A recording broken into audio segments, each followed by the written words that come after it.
Yeah.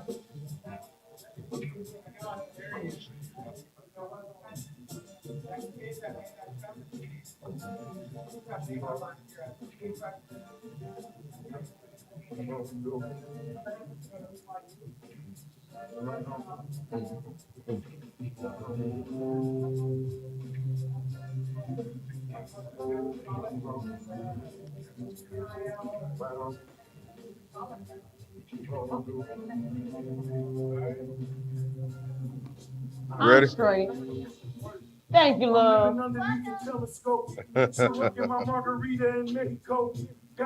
Hey, Wavy. Turn this down a little bit.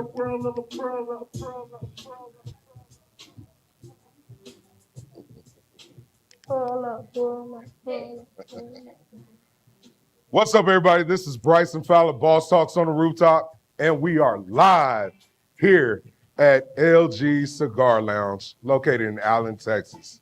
And today I have the greatest honor of introducing the hostess with the mostest, one of the radio personalities. She's now taking on the men's health sector of the industry. Excuse me? Good. Huh. Now, which one I'm looking at if I can look at anything? Huh. Either one of them? But we're live right now, right? Oh, that's crazy. Yeah, that's the important button. That's crazy work. So we got to do it all over, huh? You was one sentence in. I was getting That to boy it. felt it. I was feeling that. Hey. So are we live? Are we live on? So we're live on Instagram. We're live on YouTube. We're live on Facebook. So Let me okay. not say nothing crazy. Oh, we gotta go over rules and regulations. Rules and regulations. Cussing, what that look like on this platform? We cuss. This Oh, y'all ain't- be cussing? Yeah, this ain't a kids show. So Okay. you know, whatever. Okay. I'm gonna smoke. You not gonna smoke? You smoking? I'm chilling. You chilling? Whatever. What about Anyway, we can do a little cocktail? you want a there's not? cocktail? Yeah, Yeah. there's cocktails because this is a cigar bar. So it would look crazy to have a Lounge. cocktail, not a cigar. It would be crazy of you not to do anything that you want to do. Cause I can hold it. Yeah, I mean, But they're gonna be like, she held that mug the whole time. She was babysitting that you're cigar. busy talking because I'm gonna make you talk. You're gonna talk to me like you're talking to me. Yeah. Mm-hmm. But can I do the intro? Yeah. Oh, my bad. I can do the intro. My bad. My bad. What's up, everybody? This is Bryson Fowler, Boss Talks on the Rooftop, and we are live at LG Cigar Lounge, located here in Allen, Texas. My man's got a bar. He's got a humidor. And to the left of me, you're right, I have the hostess with the mostest, the wonderful, beautiful Miss Nina. What's The up? song say, like I ain't gotta hit her to the left of me. Like, I ain't got to Like hit I her ain't to the gotta left of hit her me. to the left of me. Gotta hit her to the right. So anyway. Yeah. So we're gonna get into it. Can I get a drink from the wonderful bartenders here at LG Cigar Lounge? What is your like go-to drink? Old fashioned. Old fashioned. Okay. Okay. Ooh. Ooh. With the smoke. Oh, with the smoke. With the little orange peel. Yeah. Yeah, So yeah. get a whiff of that. Get a sip of that. Real classy like. Mhm. Real classy like. Pinkies up. Pinkies Well, up. I'm a Delta, so I don't know about all that. Hey, well, But I drink. So I'm glad you said something Yeah. about your affiliations and whatnot, because if you guys in the crowd, that are here live can tell me the owners fraternity affiliation, I'm doing a giveaway early. Can I I'm win? going to give away Cloud Brothers Cigars. It's a 4-pack. So Cloud Brothers Cigars, 4-pack, located right here in Dallas.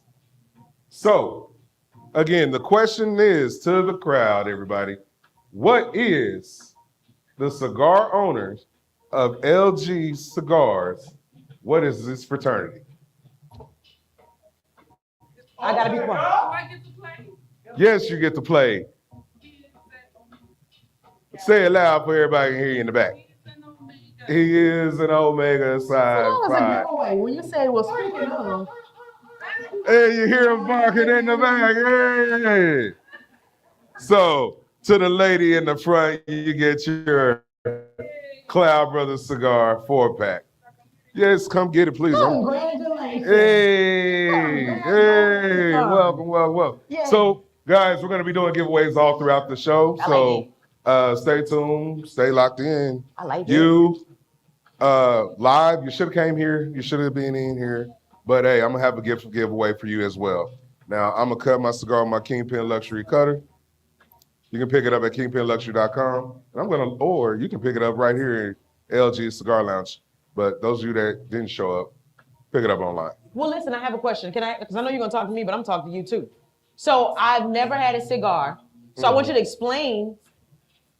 You about to cut it. You about to cut it first. Yes, I'm gonna take the end of here. Yeah. I'm gonna cut the tip of the cap off. Kind of like you don't want the bread, the booty part of the bread. Right. Okay. The booty part of the bread. You don't want that part. The booty part of the bread. You don't really make sandwiches with the booty part. So you just take it in, just put the tip in, okay? And cut right on top of this, straight over, right? Okay. You never want to cut too far down on the shoulder because then the leaf will unravel on you. Okay. And you don't want those kind of issues. Okay.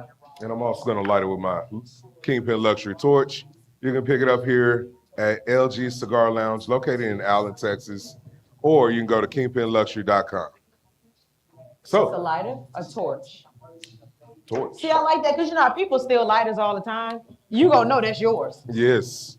Okay. People always try to steal this. That's so nice. You tell them, hey, I'll light it for you. Stay right here.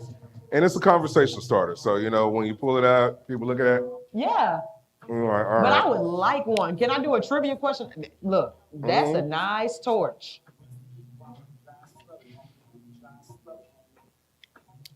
This is my first time this close to watching all of this like that. Yeah, you get a little experience, right? You know. And then it goes really well. Cigars and old fashions, just, my God. You just look grown. You look grown. I'm officially on status. You look like you got a few streams of income and you just kicking it right now. I kind of do. Yeah, that's what it looked like. That's what it looked like. I kind of do. But, you know, it ain't about me. It's about you because we know you have a few streams of income. You're a syndicated radio personality. Right. Yeah. K104, 105.7. In here in Dallas. Here, located in Dallas. You have two other? So I have, with syndication, you're on in different states. So yeah, in Dallas, those are my two stations. I have a station in Georgia, a station in Louisiana, a station in Indiana. Just a few little states sprinkled in here and there. Right. You can catch my voice when you're riding through. Riding through. And look, and what we call it is riding with that Nina. Whenever I'm on the radio, you might hear me say you riding with that Nina. Hey, it's a little double entendre. You know what I hate though is like she faking the phone. You don't even have a gun. You ready to put me on blast? Yeah, I had to. Like, you know, I set you up to set me up. Yeah, because you know what? I said, hey, you got that Nina on, and she was like, oh no. Like, guns, no, get it away. No. Man. I don't own a gun. I'm intimidated. It's not my thing. Right. That's not my thing. Everybody has their thing, you know. Other ones make Now, I got a taser. Baby, I keep it on me. Maybe all I do is click that 3 times. Oh, no. If you hear you gonna back up. Oh, no. You gonna back up. So I got my little... I've been tased a few times. Hell yeah. I've been kicked out of better places than this before. Okay. But I got my little somewhat protection, you know. Yeah. Yeah, I'm all right. So, okay. With you in the radio business, what led you into, did you always know you wanted to be in the radio? So first and foremost, I always shout out my college, my alma mater. Trivia question, you better say it louder than that. Grambling State University, go Tigers. Add the THEE in front of the Grambling State University. So, of course, the degree is in mass communication because I've been talking since I came out my mama. You know, we've been talking. But I thought that I wanted... No speech therapy for you. Not at all. Never needed it. I thought I wanted to be a reporter because you get fascinated by seeing people on TV, holding a mic, and I'm like, ooh, that's what I want to do. That's what I want to do. But God had other plans. 2 months after graduation, Q95.5, which is in Lafayette, Louisiana, which is where I'm from, they hired me 2 months after I crossed the stage. I never considered radio ever, but that's the only job I've ever had since I got that one job was radio. And you know why I like it? Why? You ever tell me if you can notice the difference when you are on TV or a reporter? It's kind of like you're in a box because you got to go by a script. I can't do this if I want it. You can't just be yourself. With radio, I can do, say, be however I want to be. So I do prefer radio at this point. So you like to let your true personality show? I like to. This little accent that you hear, I would have to hide it. I'm tired. What do they call that? Non-regional diction? What'd you say? Non-regional diction? Non-regional diction is what I have. Yeah. But yeah, radio lets me sound how I want to sound, be how I want to be. It's freer to me than what reporting looked like back in the day. Right. Nowadays reporting is different because you have people. Shout out to Shara Parker. I always give her a shout out because you dress how you want to dress, you wear your hair how you want to wear, and now you can sound how you want to sound. Yeah, shout out to Shara. She is amazing, but it's more free than what it was back in the day. But I still like my position in radio. Right. I do. And I'm at the station, no makeup and pajamas on. I'm on TV. You know. So you're wearing the face of bedhead when you're on the radio, and you still sound how you want to. When I'm on that radio, just know I'm wearing pajamas. Just know it's sweatpants and a thermal shirt. Really? Versus on TV, you gotta press the pants. Button up. Yeah. See, normally I'm in a hoodie, sweatpants, and some that's regular comfortable. Shirt, That's comfortable. So I had to put my little boots on, put my jeans on, button up my shirt. Yeah. I almost ironed it, but I was just like, yeah, I need to run out. So imagine this is what you're comfortable in, but every day you gotta put a tie on top of it. And I'm glad. I'm happy with where I'm at. Yeah, I really am. But since I been on my little weight loss journey, I done lost a little weight. Okay. Now I kind of feel good in my suits. I don't feel like I'm busting out. I still have them custom, but now they fit a little better. Yeah. So going right into that. I love that. Why'd you start going into fitness? You like that? You like that? You like that? I like it. You like that? But I'll be honest. I mean, it's not like I have this philosophy or anything important behind it. I just want to be fine. Let's just tell the truth. Right. Let's just tell the truth. Right. I want that back there sitting up, and I want to look good, clothes on or clothes off. I'm just being very transparent. Right. But that's what got me into it. But now that I've fallen in love with fitness, it is really about longevity. Right. It really is. Because I'm going to be for real, and I tell the truth. Now, I ain't going to ask you your age, but I'm 30 plus. And I'm noticing in these years, things are stiffening up a little bit. Oh, yeah. I don't move as quick. The twerk ain't the same. Right. So you got to get in that gym so you can keep your body, efficient. I mean, bending hurts. Bending hurts. Bending hurts. Like, you drop down to pick up something, you hear something pop. I grunt when I get up, like, ugh. Like, it's a lot. It's a lot in this age, right? So I want to take care of the body that I have now because one day I'm going to have kids and one day I'm going to have grandkids. And I want to be active in both of their lives. So it started off being about appearance, but now I'm really in it because I want my life to be better, So what type of routines do y'all get into? Baby, we be in there training like we going to war. You ain't even got to call the army. You can call Mint Fitness, and we are ready to hit the battlefield. Count me out. We have fun, though. We have fun. Count me out. No. Well, see, this is the thing. That sounds like some CrossFit, Tough Mudder. Yes and no. Let's say the trainer said, okay, y'all got 50 push-ups today. We're going to finish them, but you're going to finish them at your own pace. Don't worry about my pace. You're going to finish them at your own pace.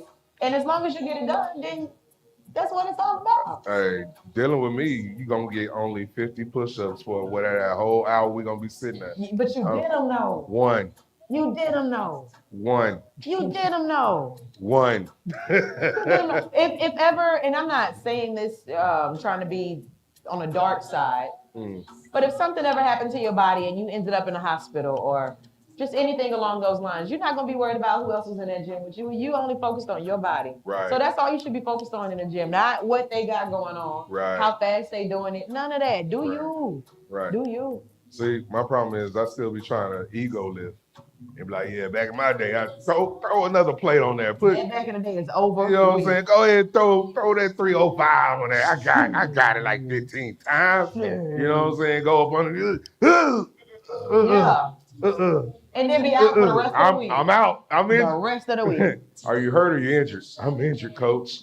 Take me out the game. That's for real. Yeah. That's for real. That's for real. So yeah, worry about yourself, love. That's it. And that's for everybody. Worry about yourself. That's it. So in this next journey of like your radio personality, because I mean, you do weddings, you do special events. So how did that coincide? Because I see it where you are like hosting while you guys are working out. I would get tired of you. I would get tired. I'm telling you, I would get tired of you. No. I'm like, you are exhausted. How are you still working out? And you over here got all this energy. You like, yeah, work it out. Work. Yeah, I was like watching your video. I was like, yeah. No. Guys, y'all gonna have fun. I'm just a Debbie Downer. Fun. No, it is fun. I'm a Debbie Downer. She be going in and having a good time with holding the mic, running, holding the mic, MCing, running, doing push-ups and calisthenics. It's fun though. I feel like in anything I do, and I thank God for my personality, I thank God for my energy, and whatever people receive from me, no matter if it's a workout event or I'm at a wedding or I'm at the club, I'm turning people up regardless. Right. I'm just making sure people smile. So even in the midst of you doing 50 push-ups and you feel like you're about to die, I'm still gonna say, let's get it. Because you need that at the end of the day, whether you know it or not. Absolutely. Let's get it could have gave you 10 more than if I would have never said it. So yeah, it's a lot of fun. It's a lot of fun. That's why I be out there screaming and hollering on that mic. No, I get it. I get it. I'm just talking about for me, my my whole little mode. I be like, all right, over I'm there. gonna get you out there though, for real. I put that on my mama. I'm getting you out there. See, why you lying on your mama? I'm not lying on my mama. We had a whole conversation you don't about know I'm for real. I'm two serious. things gonna be true. I'm gonna tell you I'm gonna come out there. Now you're gonna be out there saying let's get it, but I ain't gonna be out there. So those are two things gonna be true. I'm gonna say it, and I ain't gonna be out there. I'm like $30. I'm betting $30. Gonna keep my budget low. $30. I'm gonna get you in that gym. $30.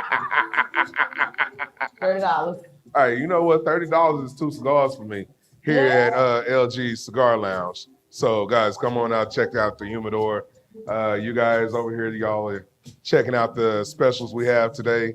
It's a house blend cigar with Uncle Nearest Old Fashions, $15. You can't beat that. That's good. Yeah, that's love. That's love right there. So how long do you typically like puff on that? Do you do a whole one in one setting, or you just puff a few times, put it out?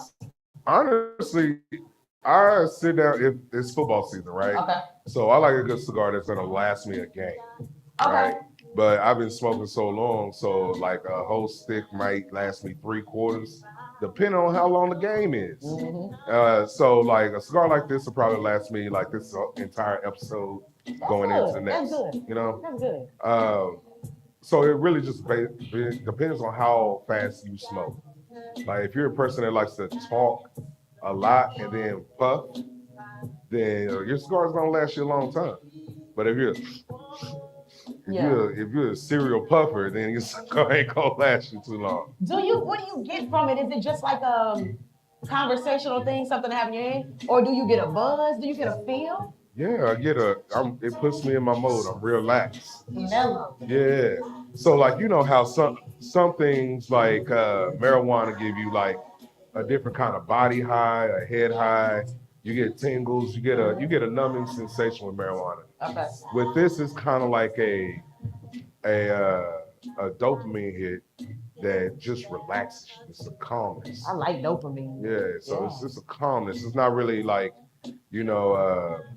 put you to sleep or put you. You just chilling. You just chilling. Like I like that. See how we kind of vibing. I have my drink and I'm sitting down. Like yeah. You know what I mean? So you do what you do. I'm gonna be vibing out. I'll be right here. Like if I did, it would seem really nice to just hit the cigar, have a good conversation. I love people watching. People watch somewhere, Yeah. shoes off, just chilling. But see, that's what I love about this lounge here. Uh-huh. You can get you a drink. You can people watching here, they look good. Yeah, and you You can definitely people watch up in here. yeah, you can definitely people watch. You can sit and smoke, you can talk. Like the music, the ambiance is just nice. So it's like it's a whole vibe here. Right? Yeah. So like when people are like, hey, where's it at? Allen, Texas, we're like, really? And I'm like, yeah. And then I bring them out here and they're like, Yeah. oh shit. This is my first time. No, This okay. is my first, in Allen as well. You lying to me. I'm so serious. So- I've never been in Allen. You don't come up north. Too far north. But see, the good thing is, it only took me 17 minutes. Mm, So I can't be that far. That's why I'm wondering how have I never heard of Allen. I'm up the street. yeah, It's all right. It's all right. We here now. that's great. She stays at home, guys. Unless I'm booked, I'm on the couch. Yeah. Big facts. Big facts. Yeah, unless you're booked.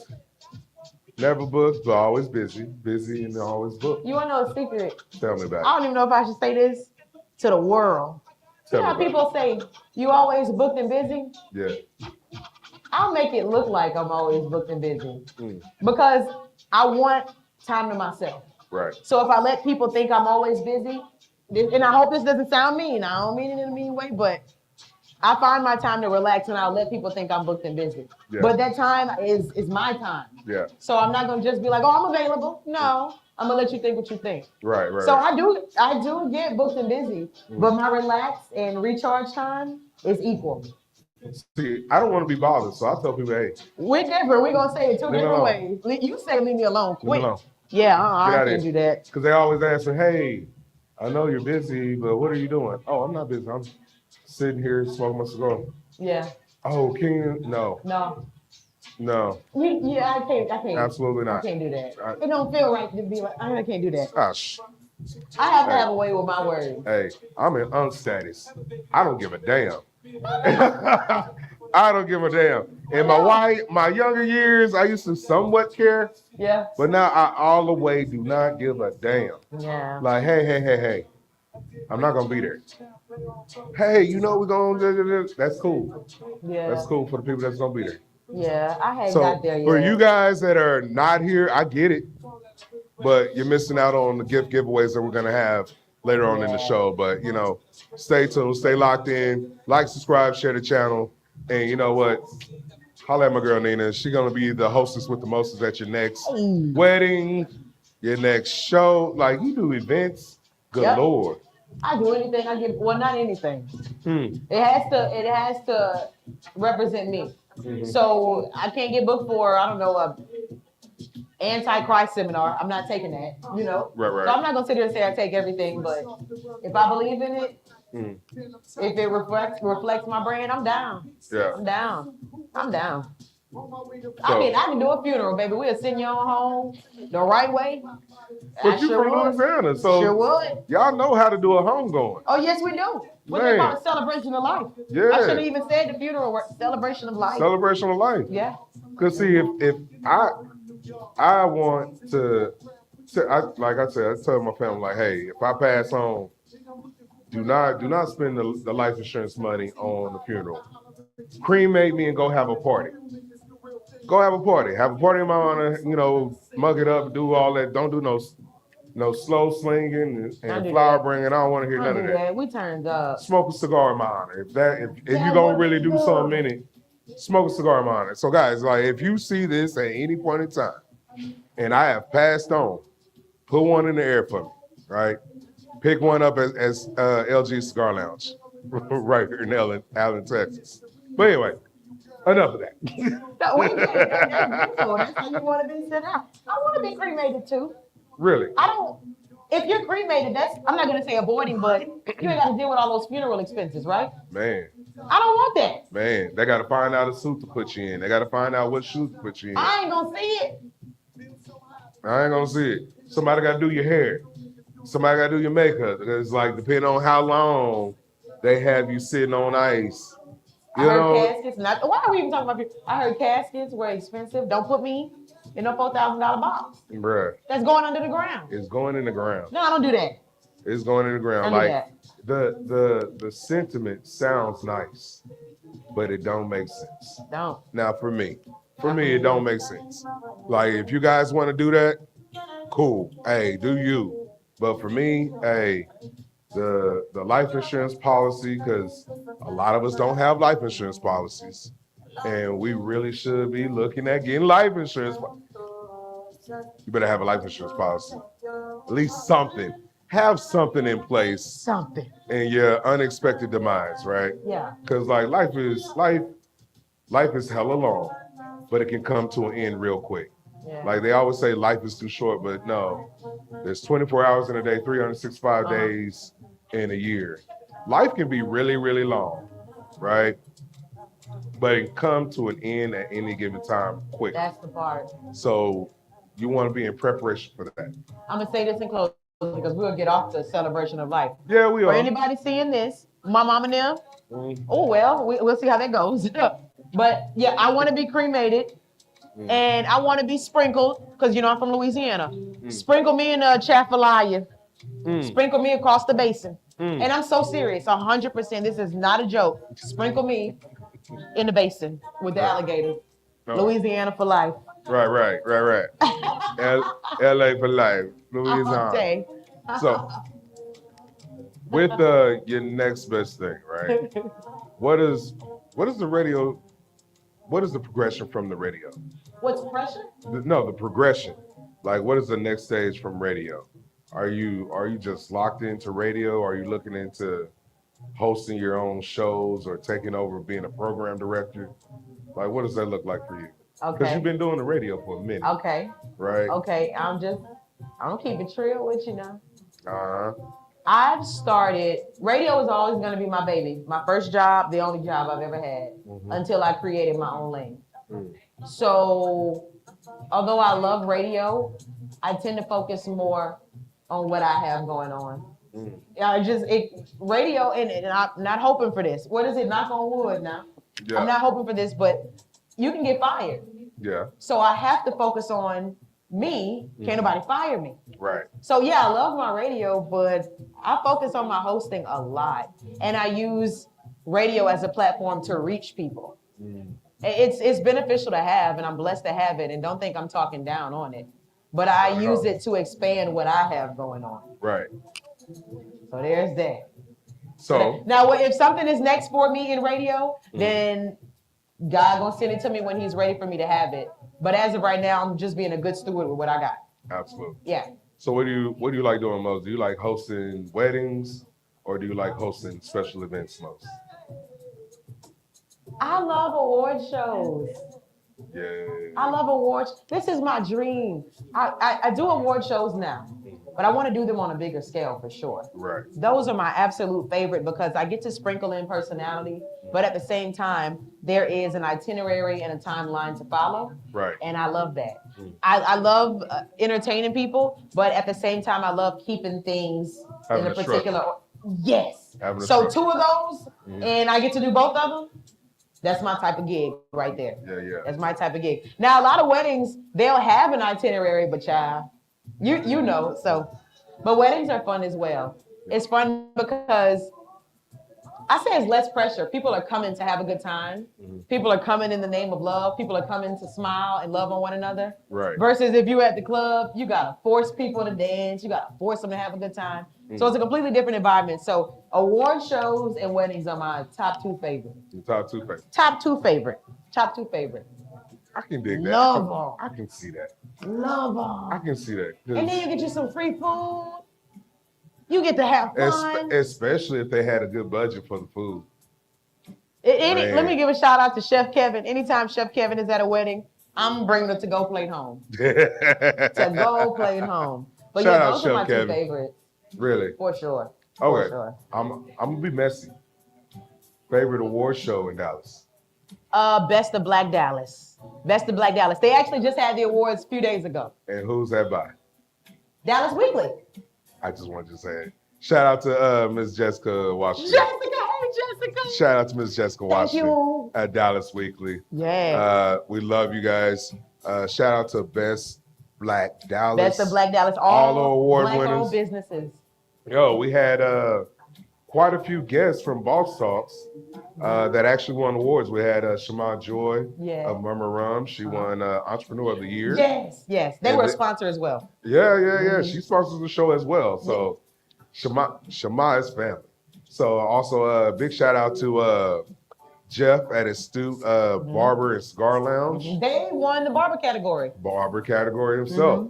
So Mass Gent Bosses won for their work in the LGBTQIA. So I met them. I had been seeing them on Instagram, right? Yeah, because Instagram will put you D. on people. Yeah. I had been seeing them on Instagram. I didn't know who they were initially, but I got to meet them, and it was like when they show up T-Biz, they show up deep. So it was like 10 of them, and I got to meet them at the Best of Black Dallas Awards. Super sweet, very kind, and I support them. Very much support so. y'all for sure. Very much so.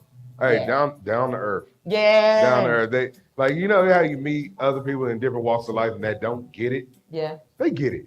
Yeah. Right. So and then they about their business. And I like what they're doing, and I like what it looks like. Yeah. I like what it looks like. Yeah.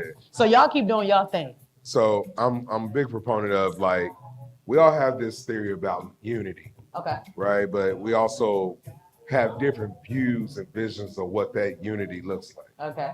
So for you, what does unity look like to you? Unity looks like, does it sound bad for me to say a united front? Sounds horrible. That sounds bad? Sounds horrible. Sounds absolutely terrible. It does? Yes, sounds terrible. Try it again. Try one more. Can I tell you where I was going with it? Yes. Because maybe I used the wrong verbiage. I'm going to harass you regardless. So this is just you? No, I believe everybody else believe that too, right? Yeah? Was Yeah, so. Huh? Say it again? Vague. It was vague? Vague. We'll go vague. Going somewhere with it. Basic. It was basic? Basic. Hey, chat says it's basic. Ask the question again then. What does unity look like to you? And you said a unified front. That was very political of you. Very political of you. So let me tell you where I was going with it at first. Are you running for office? No. Jasmine Crockett?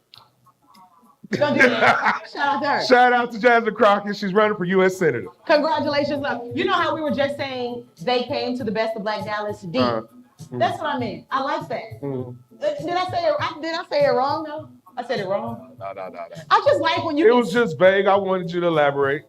And, I don't know what people have going on behind the scenes. Because it's us, I got to harass you and make you expound upon your explanation. I don't know what they have going on behind the scenes, but when I see them all together, that says something. Right. And it makes other people comfortable enough to try to join or ask questions. Right. That's what I meant. Right. No, I got you. That's what I meant. I don't know what they have going on behind the scenes. Just like a lot of businesses and organizations, politics, you never know how people are behind closed doors. But it's what people see with their own eyes that's important. Well, see, that's also true because a lot of times. You done made me get up in my seat. I know, man. You got your little legs dangling on the couch. Chill out. but I like to say we may disagree, but if we are all trying to work together in this cohesive goal, then we're going to disagree. But outside of us, we are going to be as one. As one. So, just like with your man. Ladies, your man wrong in public, you don't correct him until you get to the car, baby. You don't do that out loud. Right, That's what I mean. Yeah. Hey, fellas, that's why we don't take them nowhere. we don't go out nowhere because you don't know how to act. You don't know how to act. You're always starting shit. You don't know how to act. Yeah. So, how can we find you? How can we connect with you? So everything is gonna be Nina the MC. NINATHEEMCEE. Don't look for the MC. Spell it out. Nina the MC on everything from YouTube, my website, Instagram. Everything is Nina the MC. Man. Yeah. So, guys, remember to like, subscribe, share the channel. Come visit us down here at LG Cigar Lounge. We're gonna be here till midnight. It's cute. Or until the boss man kick us out. So Come smoke with me. Come drink with me. I'm gonna try and get Nina to smoke with me later on. But remember, storms don't last, but your home should. Peace. Two fingers. We'll take a quick break. The live is still on, so whatever. What that mean? Oh, that means we're still live streaming. So But they just don't hear us? no, they here. So what button did you just press? Oh, that's for his own footage. Yeah. That's for him. Gotcha. So Gotcha. that was his cue. That was really nice for you to tell me that, by the way. Thank you. Wait, huh? We might get to talking. So thank you for saying that. Hey, I've been around. I gotta. Hey now. You still wired. We're still live. Be cool. Be cool if you're gonna be cool, because I can't take back the internet nonsense. He is jamming. Yeah, it's really nice here. Do they got food here or is just cigar? No food, cigars and drinks. Okay. That's cool. Usually we have a food vendor. Next go around, we'll have one here. The lady over here to the left of us is charcuterie. I think she just left. Okay. She went out to her car or something like that. Okay. Johnny, are you ready? You have the both of y'all. Yes, both of you. y'all just pointed everybody out. You have the best look. The band hair. Hey. Yeah, I like the way he looks. Yeah. That's a good Hey. aesthetic. I appreciate your vibe. Yeah. You have a You're good doing some aesthetic. stuff. Oh. You're doing some stuff. Indiana, why you in Indiana though? That's the real question. They pay me. Hey. That's all that matters. That's all. That's what They matters. pay me. Are you familiar? Because I'm not. But are you familiar with Indiana?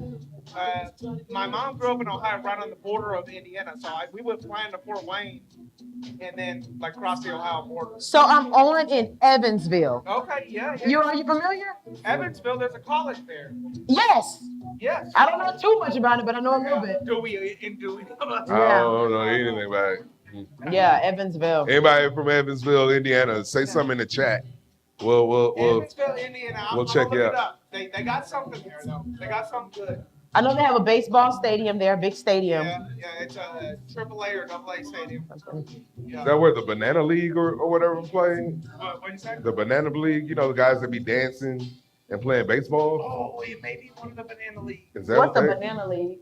Oh, it's a bunch of guys that like You they. haven't seen it. Tell me you haven't seen it. It's like the Harlem Globetrotters You of haven't seen Savannah? baseball. Yeah, All right. they're Hey, like the they- Harlem Globetrotters of baseball. Okay, I don't know about Wow, they're wow. Yeah, They yeah. sell out every stadium. They were here in Frisco. They went to Arlington, sold out Arlington. You can't even get a ticket. that. Okay. Banana League. They hot. You want to switch out our mic? Name. Yeah.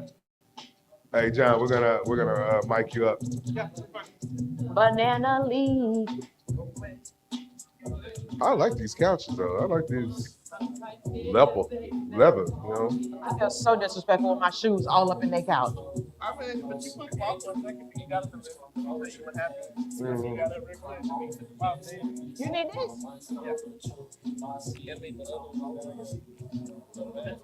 Oh, that must be bad. Yeah, a little low. But while we're in between, you're good. Wait, hold on, something going on. Yeah, All for right now we're good. And then just pull it. Cause like people on live can just vibe out. Guys, come on down to LG Cigar Lounge while we are here. We're live streaming. We're live on Facebook, Instagram, YouTube. TikTok is coming. Once we get the proper thing, and then whoa, the LJs. The man himself, the man, the myth, the legend, making an appearance. You good. So, guys, stay tuned. Do I need to fly Ladies' night, when? When's ladies' night?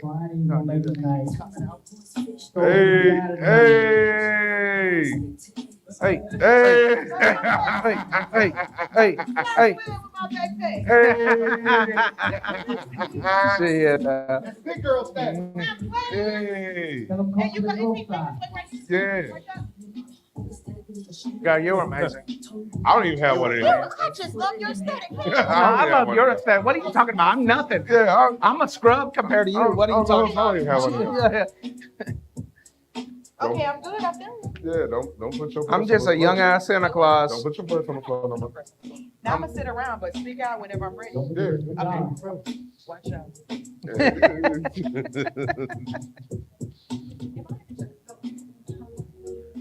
What's up, man? We need to get another one of those. Yeah, we gotta get Monroe.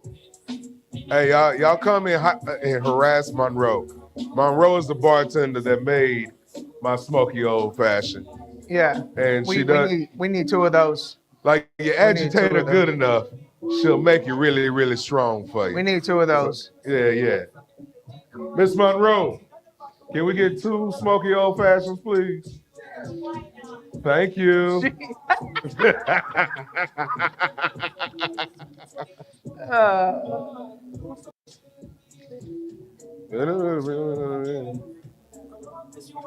Say it again.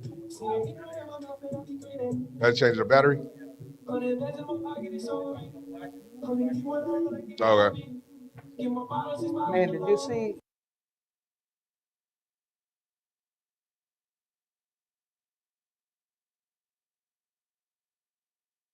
Gang, it was 0.4 seconds. Who are they playing? Clemson, who's 7-2, but Huh. BYU's number 10. I'm gonna tell you, I don't care about basketball Oh, until March Madness Bryson. playoffs. Bryson. And I have a WNBA star in the building over there, and I don't care. I have to say this number. I don't care about basketball. No, man. The college basketball may be the most pure sport, man. Don't care Don't, until football is over with. Don't care. I get it. I get it. Honestly, I can't. Like, I'll sit there and put basketball on when I gotta focus on work. If I don't have to, if I'm not focused on work, I'm watching football. Basketball, I don't know. But what do you do in the spring? So like it's like prime roofing season, March, April, and it's March Madness. What are you doing? I'm watching March Madness. Okay. That's playoffs to me. That's your vibe. Yeah. Okay, So okay. March But Madness. regular season, you're not. Yeah. They play 60, 70 games, and it's like, okay, they're still trying to figure out their lineup. They're still trying to figure out who's who, and then until you get to like the dance to March Madness, now it's like, okay, win or go home. You know what I mean? What'd you think about a couple years ago, ACU? What'd you think about that? Getting the Sweet 16, being UT. I know you weren't happy about the being UT thing, but it was pretty cool to see. I don't care. I thought it was good. Yeah, it was like good. I thought it was a good game. I loved it. Did you play football at UTEP? Yeah, I played ball at UTEP. Yeah. So I'm UT by way of UTEP. Yeah. So we got some UT alumni in the crowd here. Joey, UTEP. He played at UTEP. University of Texas El Paso, UTEP. he said, okay. You know, Yeah, he's like, yeah. don't care about that. He went to he went to Austin. He was in Austin. My school is, we would say, the Diet Coke. yeah, better than UTSA, that's for sure. Yeah. Were you linebacker? Yeah. Yes, sir. The Did middle you- linebacker. Did you ever have to play against the Nickerson brothers or LaShawn when you were at UTEP? No. They No. never played y'all? No, we never did. We never played Tech. We always played like Cali schools. They didn't start playing like in Yeah, because Texas there was like schools. New Mexico and Yeah. Cali schools that was playing. Yeah. Yeah, so they didn't start shifting back into the UT system Yeah. till like about 5-10 years ago. Yeah. So, hell, I think the first UTEP game was 2011. It was something weird like that. Yeah. So, Yeah. Conference USA. So they never rode around there. I played when Mike Price was the head coach. So I think he's still alive. Yeah, well, we hope. He was old when I went there. Yeah. So I mean, Yeah, that's what I was saying. If you remember, I don't know if you remember, but because you were still in junior high then, but so my freshman year, so this was '99, we got redistricted. MacArthur did, and so we had to play Duncanville. So this was the first year, like we just got redistricted. We had to play Duncanville, Yeah. and they beat us. It was something like 57-0. And that was before samples even got there. And but like Mackenzie was there, Pete was there, Casey Walker was there. Oh, see, they went 1-9. Like I know, but like, dude, we're talking about D1 potential NFL guys. They were really good. Yeah. I think it was. But that was when Duncanville's like hot before they Yeah. But see, like the squad that was 1-9, they had like 71 players on that team, and which it lead me to believe that okay, it was coaching scheme, and then 2, they were just good players. They wasn't a good team. So that's still so wild to me. you know what I'm That's saying. So wild it to was me. kind of like, yeah, lucky to lay on that squad. It kind of reminds me a lot about Colorado just in general. It's like you got a lot of individual players, but if you can't make it a team, see, somehow Texas Tech did that this year where they had a bunch of individual, they went and raided the portal and got all these people and they can play as a team. It's such a wild concept. When we got people to buy in, that's different. Ready? All right, guys, we're going to start this episode.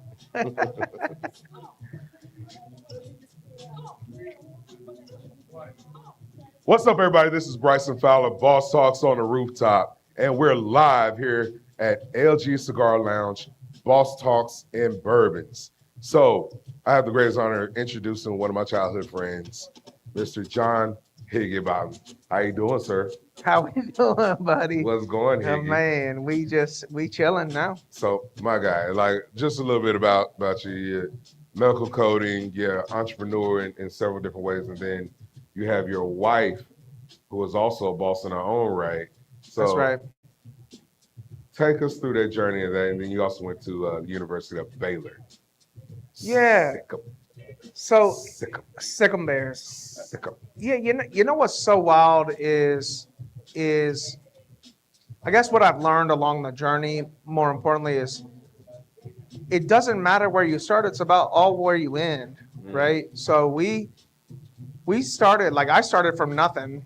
I went to Baylor, I had every grant and scholarship. In fact, I never told you this, but when I went to Baylor, I was homeless for a hot minute.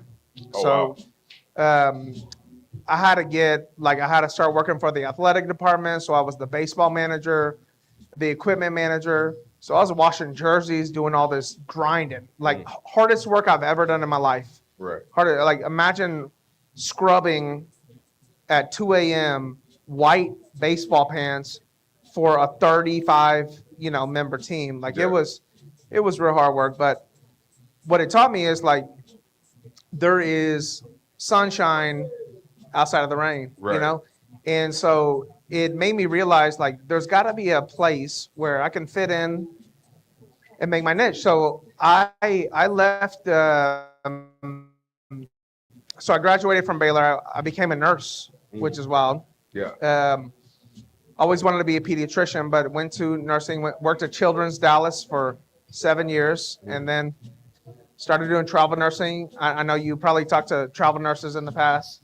You just go out to California or wherever and just kind of hustle and grind. So I did that for a hot minute, a couple years, and then got into the software world.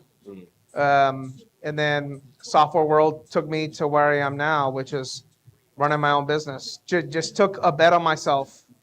And I think that's what it's all about. Like, So that's a hell of a pivot to go from nursing to the tech world. It's a jump, but it's not that big of a jump because you got to think every nurse and doctor has to use a medical record system, right? They're all charting, they're all doing that stuff. So when I went to the tech world, it was like the electronical medical record tech. So I started working for them. I implemented customers. It's based out of Dallas. It's called Home Care Home Base. Shout out Home Care Home Base. And then, I saw like a gap. Right. And so once I found the gap, then I took a bet on myself and filled the gap, and that's where I'm at now. So what does that look like for you? Like when you say you saw a need to fill a space, what space did you fill in to close the gap for? Yeah. So with healthcare in general, um, there is a real need because Medicare, like over the last, we'll call it 10, 15 years. So like when Obama got in office, through Trump, through Biden, through Trump again, there have been Medicare cuts that have happened throughout the whole time, right? Right. So you have home health and hospice providers that cannot, like, they're trying to operate, but as Medicare keeps cutting their rates and keep their reimbursements getting cut, they have to figure out a way to operate more efficiently. Right. So what I found out is the niche that I got into was you have to, these organizations need coding, they need revenue cycles so that you got to bill for them, you need to code for them. And so, this is so random, but, and it sounds crazy, but I got a LinkedIn request Yeah. from some random guy. I accepted it and he said, hey, I got a proposal for you. And normally I ignore all these, right? But there was a big acquisition that happened in our industry. And so I said, okay, I'll hear it out. And he said, I'll give you a percentage of revenue if you start helping us grow our business. I said, done. So I started helping him grow the business, moonlighting, which is you shouldn't do. Shout out, you should not do moonlighting ever. You will get fired. Forced resignation, sort of. We'll call it a resignation, but don't moonlight. But I started doing it and saw that there was so much growth potential, and then just said, I'm done.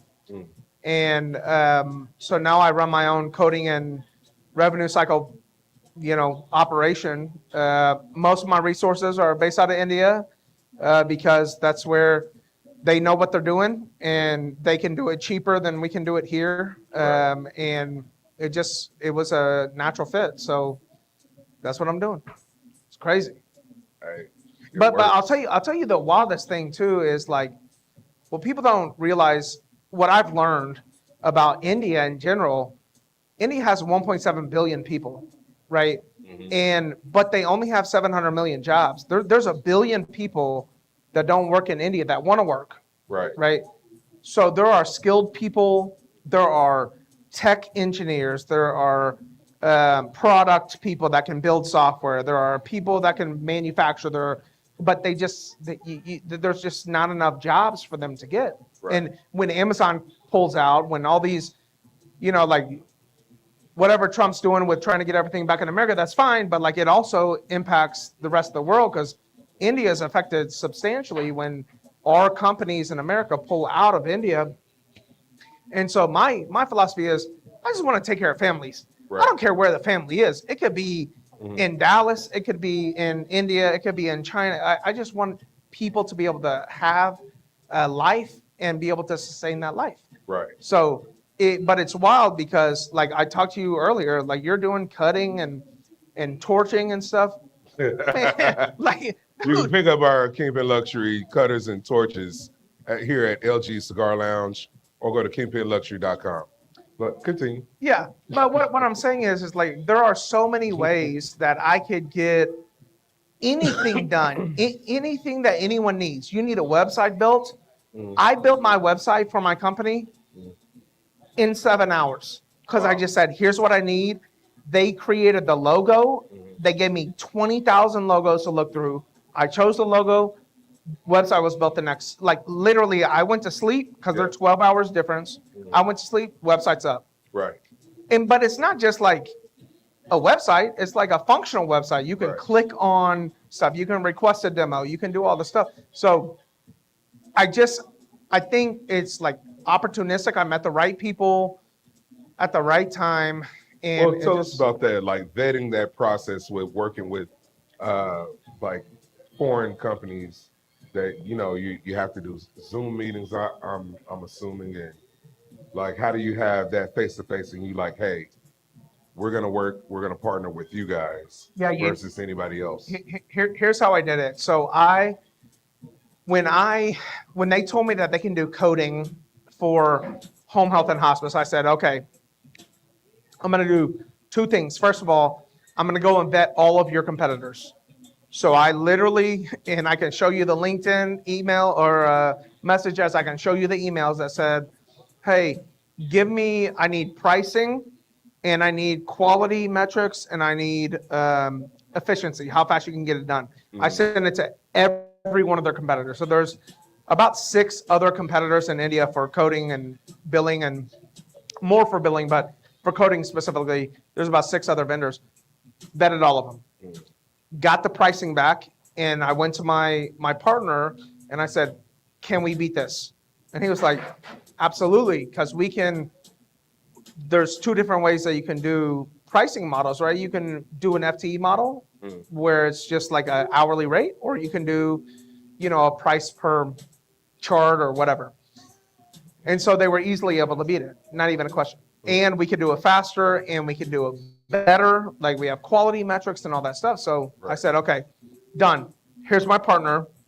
Let's go. So how do I manage the relationship? Yes. They have come to Texas 3 times since we've been partners, and we've only been partners for a year and a half. Oh wow. So they came to Texas 3 times. So that's Damn near once a quarter. well, first of all, it's about a 27-hour trip. Yeah.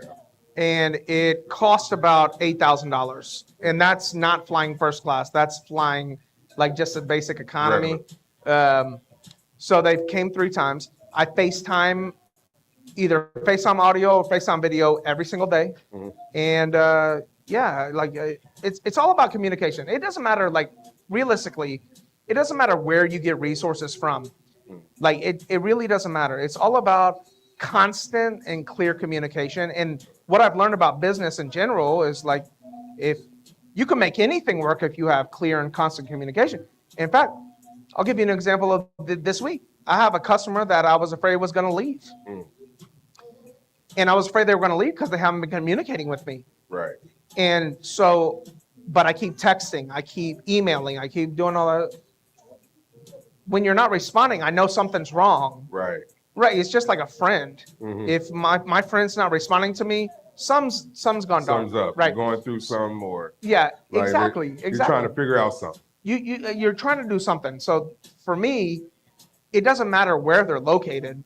It has everything to do with, are they communicating with you efficiently and properly? Then you can figure everything out from there. And it's not a language barrier. Everyone in India speaks English. Everyone, most of the people in China speak English as well. But like in India, English is, their 3rd or 4th language, but they all speak it efficiently.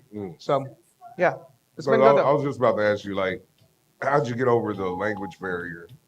Like, do you speak? I don't even know what Indian. Yeah, I mean, what they speak, have, what language they speak. Well, in India? dude, they have tribal languages, right? They have so that's their first language they speak.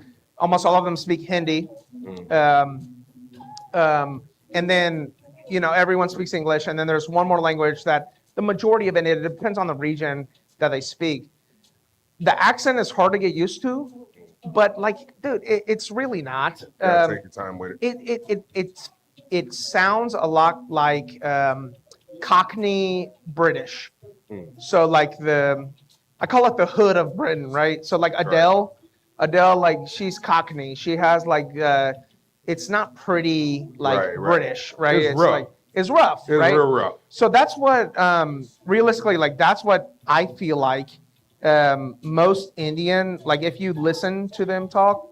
So there hasn't been a language barrier. We've been actually okay. And because we communicate with our customers, the majority in email, they type better emails than me. I don't know if they're using ChatGPT, but they are capitalizing, using great punctuation. I don't do that. I'm just trying to get a point across real quickly. Get it done. So I wanted to know, because more so, what made you transition from the nursing to, and as far as the business, right? Because like, yeah, you can, because like you're looking to help people. That's why you became a nurse, and then you wanted to be a pediatrician. Yeah, And it's like there's like so many different pivots that you had along the way. it's very simple. It really is very simple. Two reasons. Number one, I know that I can help people. Done, right? And like I believe in Jesus, and I believe you need to serve other people. Right. So I feel like my mission can be to serve a lot of people across the globe. I don't need to just like limit it to Dallas or limit it to, the US. Like I can serve a lot of people around the globe. And again, my mission is my business partners. Like in our church that we go to, it's like, who's your one more? My one more is my business partner. This guy's like Hindu. Right. Like that's my one more, right? Mhm. But you know how I can, like for me, it's a mission. I can impact him by being kind, being truthful, like showing him like what like you expect like a person who believes in Jesus to do. So like for me, it's a mission, number one. So that I would preface that. Number two, it's also about I want to create generational wealth for my family.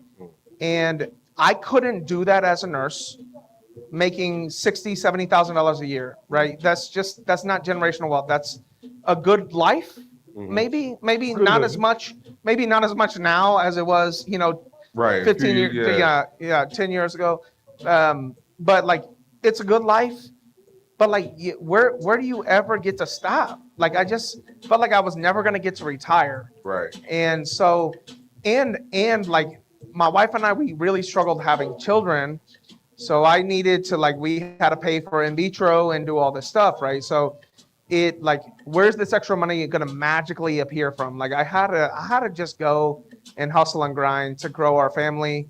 And so that's what I did. And so, but the real point is generational wealth. And everyone that I've heard across the board, how do you build generational wealth? Create your own business. Yes. Find your gap in your industry, build your own business. Yes. And so like that's what I had to do. I felt like I didn't have a choice, like I did, but like at the same time. You could have stayed where you were Yeah. at. Yeah. But the thing of it is like from what I know about you, it's like you're always looking to better yourself, and then better the situation for those around you. Yeah. So, you thinking not only inwardly but also globally, it speaks volumes to who you are, truly. So that's what I really wanted to hear. Is like what Why? made you? Yeah, the why. The, What the, made you do the? yeah, I mean, the why is like, I always felt like there was a bigger plan for my life, and I settled into nursing, right? I settled into it because I grew up with nothing, and like nothing, like evicted from houses, no electricity, no water, like really poorest of poor, but also not poor enough to get assistance from the government, right? Just on that like that gap, Right. And so my philosophy was like, man, if I can make, and why I switched from doing medicine to nursing is I was like, man, if I can make 60 G's a year, like I could live a comfortable life for the rest of my life. Yeah. But then I realized like, but is this the life that I want and that my wife wants? And the answer is no. I want to be like, not just like, to me, that feels so complacent, like, and I'm just not like a complacent guy. I'm like a hustle and grind guy. So Right. for me, I just felt like I had to do more. And honestly, credit to my wife, credit to her, because without her, I would have been complacent because there wouldn't have been another reason. And she was really my reason to like not be so complacent. So credit to her, but now like it's, money's not everything, but it's a lot better when you have a little bit.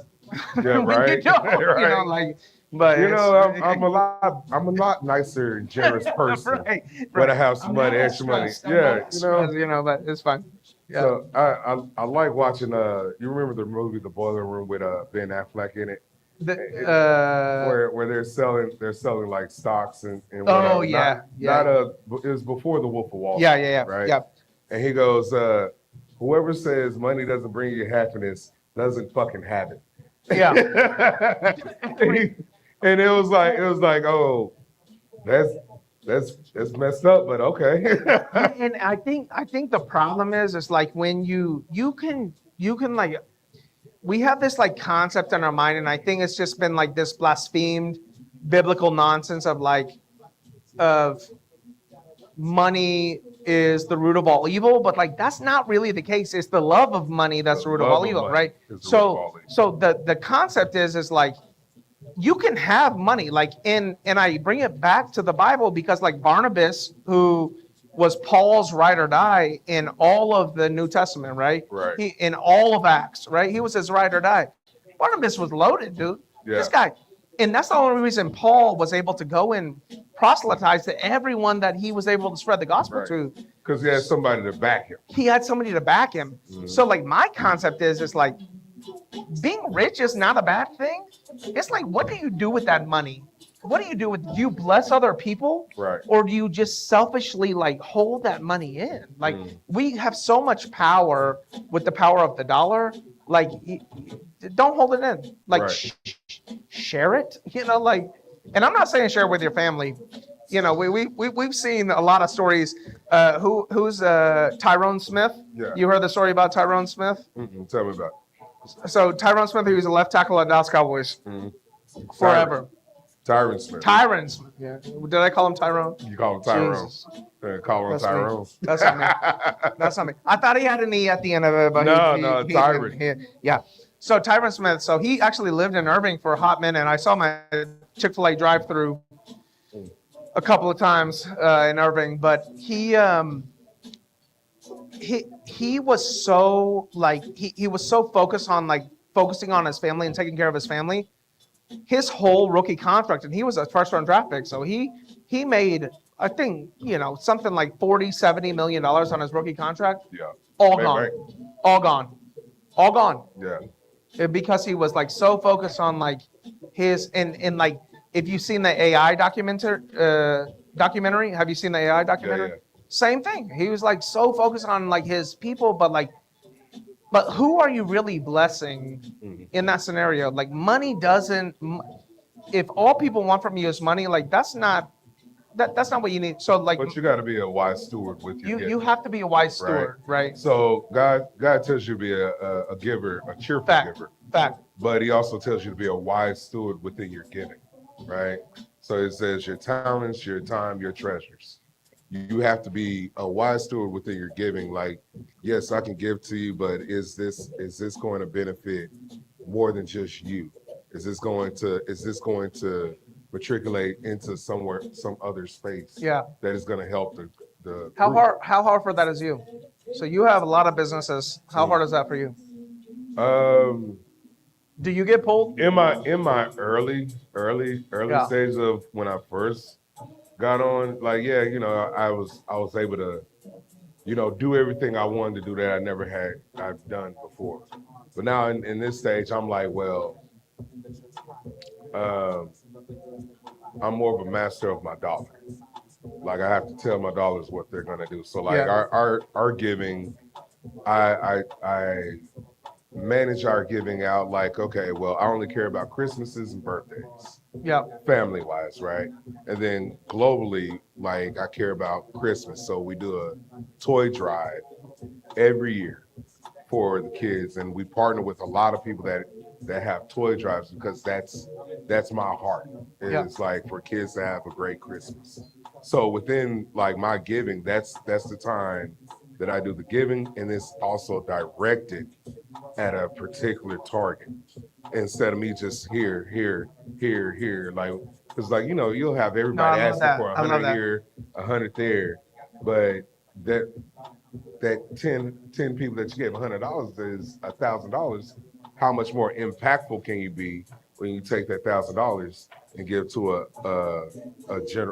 bigger purpose? 1,000%. You know what I mean? It So- reminds me. So on the way here, I'm a big Boyz II Men fan. I don't know if you know that. Mhm. And Boys to Men Christmas Interpretations, like I'll fight anybody who says differently. It's the best Christmas album that's ever existed.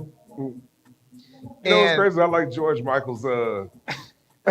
Wham, yeah. The group But- Wham when they when he says I'm giving my heart to someone special. I was like, I love that Christmas song. No, that is a good one. It's hilarious. But there's a song on it's called White Christmas. It's on Christmas Interpretations Boys to Men album. And it like what you said is like so true. It's like, man, we have families out here that like, you know, like they're scared because their kids aren't getting presents and stuff, and like their kids are gonna ask why. Yeah. You know, like, and so for me, like, same thing. We do 10 Christmas angels a year. Mm. Because for me, I'll tell you a wild story. This is how you know I was poor growing up. My mom. So how? And this is in fact how I found out that. Are there any kids here? No, this is Okay. a kid-free zone. Good. Okay. This is how I found out Santa wasn't real. Mm. So we asked Santa for a Sega Genesis for when we were 7, 8, and it was I was single mom, you know, whatever. Mm. So we go to Walmart. There was a Walmart in Irving right off of 183, and we go there to pick up. I didn't know because my mom hid it from us, but she put a Sega Genesis on layaway.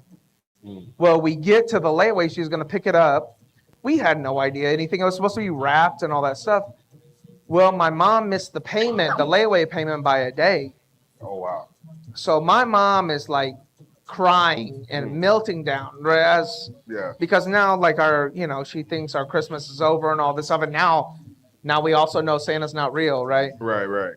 But it was it was super traumatic for her because it's like, man, like this is something that's so simple. And when you have people that are good stewards of their money and can help other people, man, it just makes such a, like if I had people that in my life that we could have relied on, like it would have made life so much easier. Right. So for me, why I say that is, it's not about how much money you have. It's about what you do with your money. It's about being a good steward. So that's why, for me, I want to create generational wealth, not so that I have bratty kids or that I have like pretentious kids, because that can be a result of that, but so that like my kids don't have to go through what I had to go through, right? And they always say like every family is 3 generations from poverty, right? So every billionaire is 3 generations from poverty. So the question is like, do you want your kids, like our pastor always says, your kid's ceiling or your kid's floor is your ceiling. Right. So where do you want your kid's floor to start? And so for me, that's like I want them to start as a millionaire, you know, like at a minimum, Right. Like, you know, hopefully a B on the end of it by the end of the time. But yeah, so that's why for me, it's really important to like keep pushing and going and going and going and going. And maybe one day there'll be a day that I can have like a Sabbath, you know, like, but for me, it's just you got to hustle and grind until So there's no stop. for you and your business, what's your next step? Yeah, I mean, next step, honestly, is private equity game. I'm selling it right now. I'm in the middle of selling it. So, Oh, that's deep. I like that. yeah. So, Oh, you gonna have some big money. yeah, well, I'm trying. Let me hold $1. So, like, here's the deal with like, especially in healthcare, with how private equity works is, private equity tries to acquire a lot of debt, and then sell and then make multiples so high that they can pay off the debt and then have a lot of profit. So like, for example, if I have the ability to sell my company for, like I do about 2 million in revenue now, which is wild. I'm a 1.5 year old company.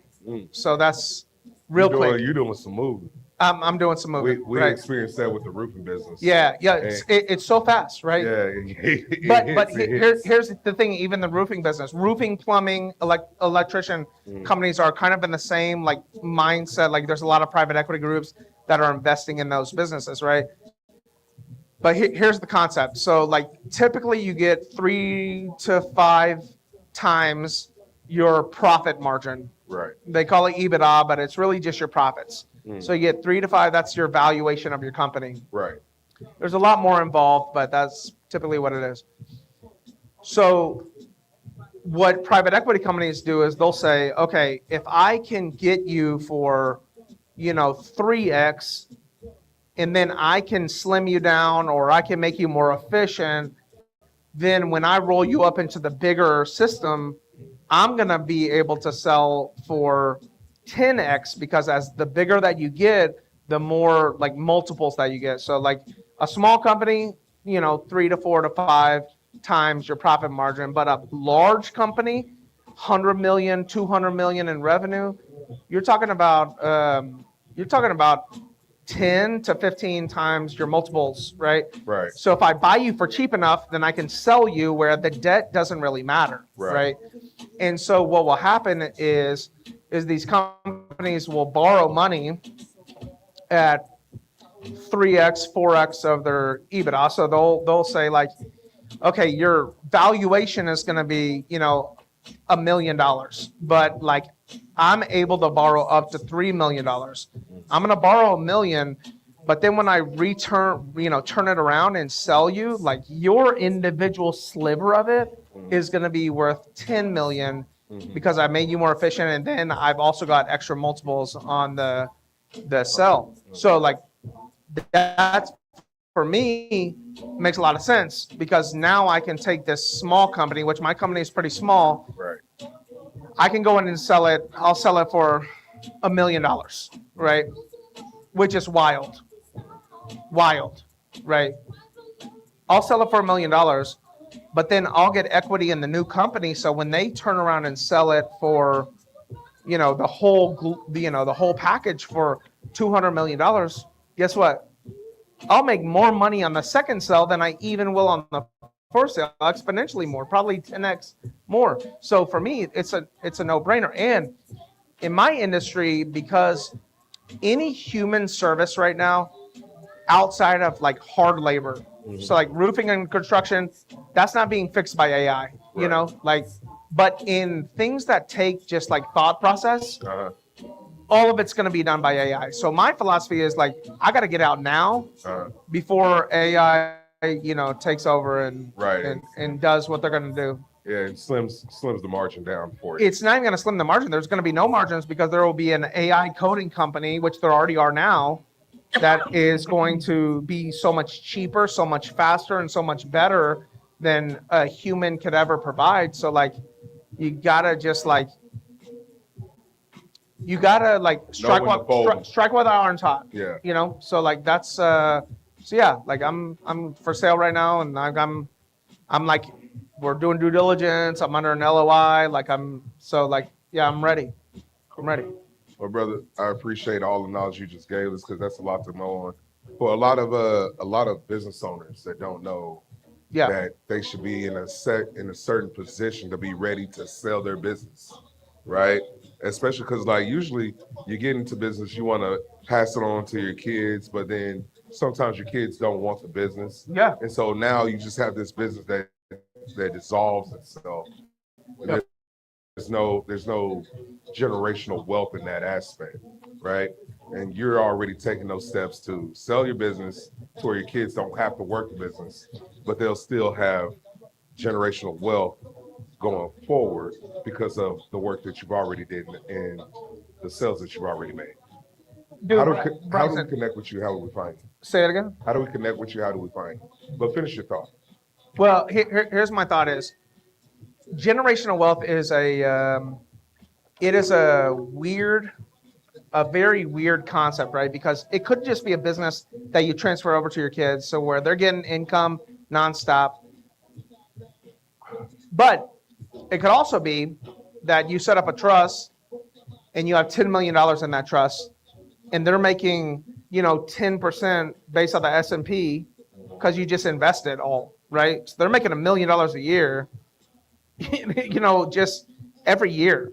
So it doesn't have to be like generational wealth to me is not like it doesn't have to be like so single focused. I think we have this like focus of what that looks like of like, I'm going to get you a house and make sure you have cars and pay for your college and do all this stuff. But like, hold on.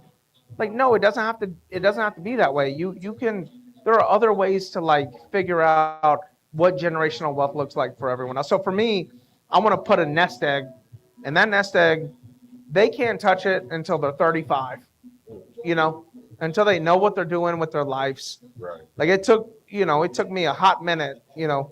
to figure out what I was doing with my life, I think there's a lot of us. Yeah, well, it is a lot It's of a us, lot right? of us. I think we don't really find our niche until we're like get into our like late 30s. And so like once they hit that niche, okay, you can take the money and figure out what you want to do with it. But like, no, I'm just going to make sure that you have money, access to money. If you want to invest that $1 million that you're getting every year, invest it. Do what you want to with it, but don't touch the big daddy. Right. Don't touch the big daddy until like it's time to like really do something big. And you have maturity, right? So for me, that's kind of what generational wealth doesn't have to be like a single lane path. It could, yeah. So how do we connect with you? How do we find you? Yeah, I mean, you can find me on LinkedIn for sure, like John Higginbotham. You can text me. I'm going to put my cell phone number here, 214-300-8017 is my cell. I don't care if you you can text me anytime, any night. I'm trying to grow a ways that I do business. I'm just not single focused, kind of like you. My email is John, Jon, no H, don't get it twisted. That's the right way to spell it, not Right. John. You know what I'm saying? It's John. John at selectrcm.com. Selectrcm.com. You can email me there. And then like I'm on Twitter. I'm on X. Well, I can't say Twitter anymore. X. I'm on Facebook. A big Cowboys fan, ride or die Cowboys fan, ride or die Baylor Bears How about fan. the Cowboys? But we, you can. I'm a public profile. You can find me anywhere. I don't hide. All right. Guys, this is Boss Talks and Bourbons, Boss Talks on the Rooftop. Make sure you like, subscribe, share the channel. And you know what? It's giveaway time. Giveaway time, giveaway time, giveaway time. So people in the back. Hey, anybody in the back, in the back, in the back, in the back. Okay. So what we're gonna do? We're gonna trivia time. We need some good We- trivia. You we want to need do a good sports trivia. trivia, or what do you want to do? We'll go with good sports trivia. Okay. We'll go with your alma mater. We'll go with the last Heisman Trophy winner from Baylor University. Last Heisman Trophy winner from Baylor University is going to get a 3-pack Okay. from hold on. Belmachi Cigars. I haven't had one ever, so don't get it. So, again, we're doing a gift giveaway. Trivia question is, the last Heisman Trophy winner from Baylor University. Who said that? RG3. Who said that? There it is. Hey, come on down. Come get you. Hey. Now you get a 3-pack from one of our sponsors, Let's Belmachi go. Cigars. Yes, sir. So, guys, remember to like, subscribe, share the channel. Stay tuned. And we'll be back. Guys on live, stay here. We're going to be going all the way through. Appreciate you, LG. Welcome to LG's. Your guy back there, your brother-in-law. He's falling. Yeah, I got him.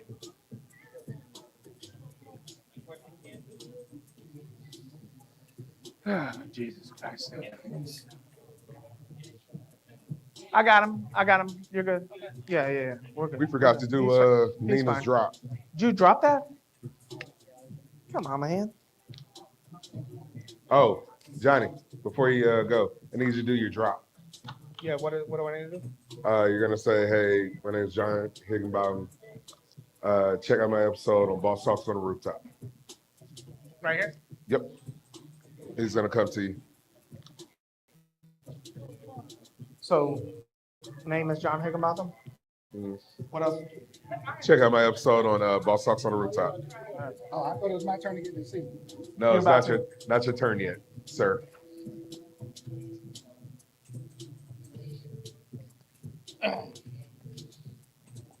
Name is John Higginbotham.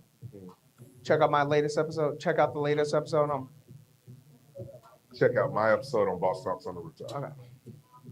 Tell me when we're ready. All right. Hey, my name's John Higginbotham. Check out the latest episode, my latest episode, on Boss Talks and Bourbons on the Rooftop, baby. That work? Is that it? That works for me. But I said Boss Talks and Bourbons because that's what it says. That's what we're doing. Okay.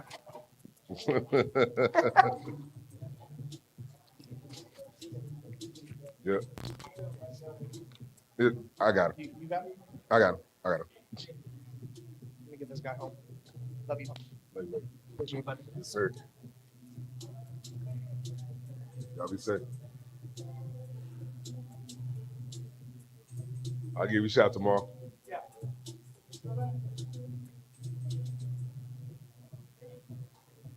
Mr. Gil Ham, come on down.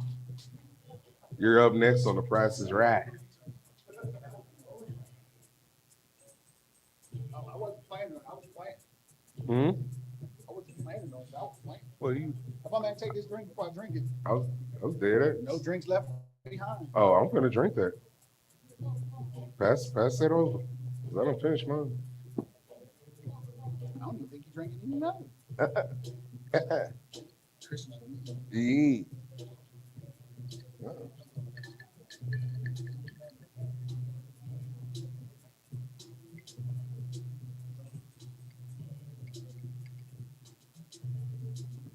We need just some tender boots. Some real boots. Hey man, All white. hey man. Them boots. Summer, winter, spring, or fall. Them boots are for the northerners, okay? Go ahead and put this mic on you. They fresh. The butters. You gotta get the second mic too. How many mics you got? A lot. 21 Savage. How many big backs you got? A lot. Say, man. Hey. Hey. Hey. Hey.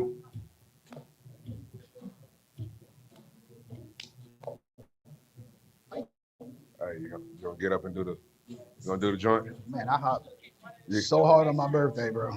Yeah. I was wondering if you felt it the next day. 'Cause you was It's hopping. usually 2 days later. You was hopping and jumping and hopping. It looked good though. I tell you that. Of It course. looked good. It looked good. I ain't think you can get it up there that high, but you got up there, High knee, low back. man. Wow. Mm.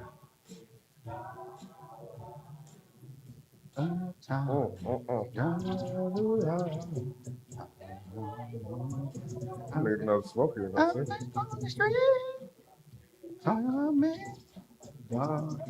Bow, wow, wow, yippee-yo, yippee-yay, bow, wow, yippee-yo, yippee-yay. Bow, wow, wow, yippee-yo, yippee-yay, bow, wow, yippee-yo, yippee-yay. So those of you that are joining us live, we are here at Boss Talks and Bourbons, and we have just entered in the LG's Cigar Lounge. And I have none other than Mr. LG himself. So for you live streamers, thank you for staying tuned, staying locked in. If you're in the super chat, send a super chat, we'll get back with you. If you're in the chat on Instagram, what's up? Stay locked in. Make sure you follow the page, like, subscribe, share the channel on YouTube. Instagram, Facebook, the works. Kingpin Luxury, KP Lux, Kingpin Luxury Cigar Accessory on Facebook, and Boss Talks on the Rooftop on YouTube. Make sure you like, subscribe, share the channel. Mm, mm, mm, mm, mm. We have DJ Wavy on the ones and twos. DJ Wavy Lamborghini on the ones and twos. DJ Wavy Lamborghini. Wavy Lamborghini. And my man is Wavy. Yeah. We got Otis Claiborne on the camera. He's operating everything in the back end. And then we have a great crowd in the building. And these old fashions is old fashioned. Really well.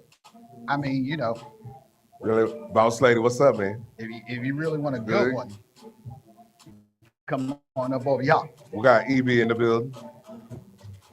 Ready? Wavy, we ready up?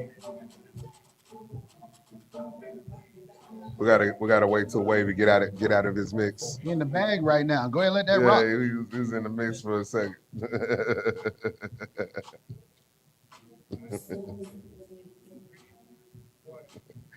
What's up, everybody? This is Bryson Fowler, Boss Talks on the Rooftop. We are live at Boss Talks and Bourbons in LG Cigar Lounge. And I have the greatest honor of introducing one of my friends, my partners, Mr. LG of LG Cigar Lounge himself. So hold on. What's up? The first time we did the interview, it was Uh-huh. one of my best friends. So now I'm Uh-huh. just one of your friends. You know Wow. what? You know what? Wow. You know what? No, it's okay. They've seen you enough to know you're one of my best friends, okay? Look, I need to say it. I need You know what I I'm need saying? affirmation. Hey, what? Oh my God! You see, this is what we get. You gonna cut up with me all damn Every episode? night. Every God damn time. it. God damn it! See, You done went home with me now. yeah, Like, it's a different thing. yeah. It was a different thing. Yeah, went to DC, went to B-More, and you know what? I had a great time. I had a really good time. I told you I had would. a really good time. You didn't take me to see the Capitol, which you know what? We were in the Capitol. You didn't take me to see the buildings, the Pentagon, and you want me to do over in that.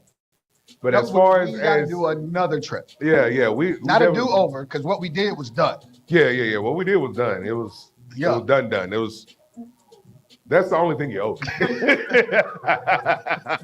That's the only thing you owe me. DMV owes us nothing. Hey, you owe me a trip to the damn Orange Man's house. We got to go. Oh, no.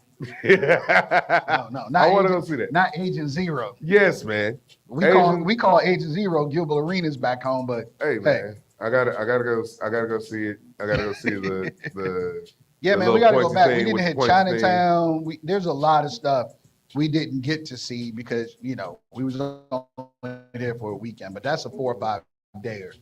And when we go back, Yeah, it'll be something nice because then we can go up top. We can go hit New you guys York. still call yourselves Chocolate City. Yeah, So, we was in it don't Chocolate get no City. chocolater. Yeah. But y'all should stop with this mambo sauce. Mumbo sauce. What? Mumbo sauce. Mambo? Mumbo. I'm from Texas, man. We say mambo. Yo, Slim, it's mumbo sauce. Mumbo? Mumbo sauce. Whatever. It's ketchup with pollen. It is not ketchup, bro. It's, hey, man, see there. See. It ain't Now- stop you from eating it. Whatever. It's Did you put the wings down? the No. chicken was good. Thank you. Yeah, I put the mumbo wings on the sauce. Yeah. Man, look, that's Salt, what I'm pepper, saying. ketchup, everything. Man, it's ketchup with Polynesian sauce. It is not ketchup with Polynesian Yes, sauce. it is. You trying to fool me with Chick-fil-A sauce? I know Chick-fil-A sauce when I taste it. That's been around since the 50s. How long Chick-fil-A been around? It ain't been around since the 50s. Well, they stole it from y'all. Then it sounds about right. Okay, so we're gonna go with that. But anyway, Shout out to Mature Legacy Cigars, my man Sean doing his thing. If you've not smoked his cigars, check him out. He's doing big things around here in the DFW. yeah. He's smoking the 06. I like the 42. That's my personal preference. A lot of people like the 06. But check out the 42, the Fruition, and the 06 by Mature Legacy from our man Great Sean cigars. Jones. I said great cigars. Great, yeah. Very good cigars. Very good sticks. So, man, we're here. We're having a good time. The old fashioned is old fashioned. What are you drinking? So I am drinking a little bit of Uncle Nearest Green with a splash of lime. Huh? Wow. That's my drink. Huh? So I don't want it too sweet. I don't want it too stiff. Mm. So the splash of lime just cuts it So just a see, little bit. Hold on, man. This man said he wasn't gonna come on camera, but he got a fresh cut. Yeah, that's Fresh every cut, other fresh every line. other Tuesday. You know Shout what out I'm to saying? Hollywood at Elite Cuts, Plano, Texas, over off of Custer Road, bro. Man, whatever. Man. You knew you was Hollywood gonna be does on the camera. thing, bro. This You is knew you man. was This on this is fresh off the press. here. Yeah. I know. I know. I synced it. I synced it. I synced it. Say, bro. So we're in year 3 of this LG Cigar Lounge experience. What's that been like for you? Man, it's been great, so great that my partner Mark is really now the managing partner. So he's here more than I am. I'm here to help out and fill in when we need it, but he's really taking over the day-to-day operation so that I don't have to. So you mean to tell me I no longer have to deal with your ass? Nah, but Man, yes. I'm coming here on the regular now. Hey, Yeah, but you got me to dope. open up on a Tuesday. We're normally closed on Tuesdays. I mean, But close up on a Tuesday. you my mans in them. Hey, I appreciate that, man. I appreciate that because you got a lovely lounge. I wanted to be Very here on cool. a Tuesday. I wanted to have the space to myself, and And that's what you did. it's such Shout a out to Pendulum, who's hosted the first two, right? yeah. Major shout out to Pendulum. I think we've had has it been 2 or 3? I thought it was two. Two. Yeah. Outstanding space, Two. outstanding lounge. If you're in the Fort Worth, Arlington area, go check them out. Great lounge, great vibe. Another black lounge doing their thing. Yeah. So yeah. Shout out to Carlos Trice, the man at Pendulum. Shout out to Brian Scotty, the managing man at Pendulum. So and shout out to the DJs, DJ Wavy, Lamborghini on the ones and twos. He be at the ones and twos here at LG Cigar Lounge and at Pendulum Cigar Lounge. So major shout out. It's a whole family affair. He's around available here. for bookings, weddings, bar mitzvahs, your ugly uncle's birthday party. He got you. Your rich uncle's birthday party. Have it here at Say LG less. Cigar Lounge. We make things happen. So, my guy, you have Kingpin Luxury in your humidor and in your lounge as your main accessories. Yes, You got the t-shirts over there. You've been harassing about the t-shirts, and it's been on me. finally. You know what I'm saying? Finally. Yeah. And then you also have Mature Legacy. You have a wide variety of different boutique cigars, which are luxury cigars. What is it like for you to select a cigar in your humidor? So for me, it's all about what can I sell? Does it make sense for my customer base? Right. So I would say I've done a good job of understanding what people will buy and then what price point they're comfortable with. So, you mentioned boutique cigars. So I got drunk chicken. I have Crux. Definition is it's not boutique, but it's a boutique He's no smoked longer cigar. boutique. It's an excellent cigar. Shout I out got- Jaman. You know yeah, what my you're saying, man, bro. And then I have Luciano, which is also in that same bracket. But it's really what can I offer that everybody else doesn't have? Right. That kind of sets me apart because I have people come in and they're like, "Oh, I've been looking for this," and it's like, "I got this right here," Yeah. and they're like, "Oh, I didn't even know you had this," Man. but now you know. Now you know. So when you do you smoke everything that's in your humidor? I've smoked at least one cigar of everything I've ever had in my humidor. Mm. So when you have people come into your lounge, it's a bar, man. I don't want to keep calling it a lounge. The chairs are loungy. This is a It's nice a lounge, bro, with a this bar. This is a nice ass chair. Yeah, But you got a bar, bro. yeah. You got a bar. And you know what? I want you to start telling us about this bar back here. Because, you know, this old fashioned is old fashioned. You got top shelf liquor back here. And I need to know why. Why you So ain't pushing this bar back here? This bar is amazing. I am. So for me, You know, I stationed the cameras this way for a to particular highlight reason. the bar. Yeah, you know, I We got did that some, on we got purpose. some drink back there. Yeah, So we could have did it in front of you, humidor. absolutely. You know so, what I'm saying? We So got for the lights me, and all that. you can't have a good cigar without a good drink. Say that. And being in the bar business for over 20 years, you kind of know what works. Mm. So all of our recipes, those are my recipes. They're not recipes off of the internet. They're recipes that I've kind of put together from my time at TGI Fridays. Bennigan's. Mm. Bennigan's used to hit. Bennigan's. My first bartending job, though, was at Fuddruckers, Really?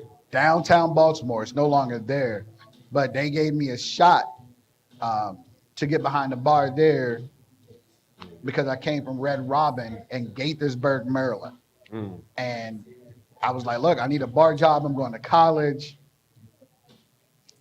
I need to work nights because I went to school during the day. Yeah. Shout out So- Morgan State. The Morgan State University, 1867. You Hey. don't know, ask somebody. Hey. But that allowed me to play with drinks, kind of create some stuff, and it kind of turned into this walking Rolodex of stuff that I would do if I ever owned a bar. Mm. Now, it wasn't the plan. Right. Plan is I wanted to own a business. I didn't know what. Right. This kind of just happened because it's a very complex business model. Mm-hmm. I like to smoke. Right. I like to drink. Right. I like to talk shit with my friends. Right. Where else can you do that? On Bosstalks on the Rooftop. That's where. Say less. Say less. So That's exactly why we started the damn podcast. that's Yeah. it, man. My favorite podcast. Yeah. Hey, I say that. Hey. And I don't watch many, Hey. but I I'll watched take this that. one. Mm. But no, I try to make sure that we have stuff that people will like, because if you don't have what they like, you're not going to sell any drinks. Right. So we try to make sure we have a good range of stuff, and then I got great partnerships. Partnerships are huge. Right. So like coming up with Cigars and Conversations here on December 20th with Edwina Brown and Chevalier. You know, we got Fletcher Azul that's going to be in the building. Awesome. They're Shout out they're to sponsoring Edwina Brown, who drinks. is here in the crowd tonight. You know, Topino And, Cigars out of Tampa, Florida. They're Who? sponsoring the cigars, the house blends we have. So I was going to say, you have part some of really your good ticket house package blends. is you get a cocktail and a cigar.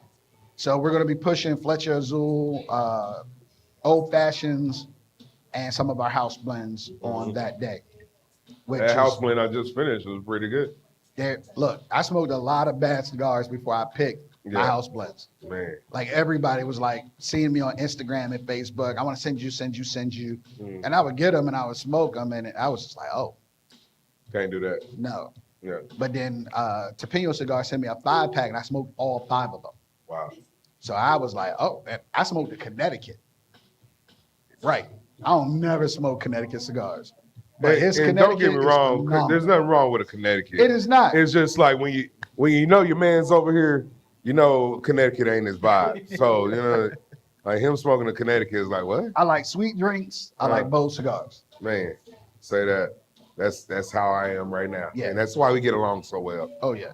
I don't know how well we get along, but we get along really well. So the bar really was a blessing. Like it wasn't in the original plan of what I was going to do, Mhm. but you do the paperwork, you apply for it, and you get it, and it's like, thank you, Jesus. Yeah, now you're here. So now we have a cigar lounge with a bar.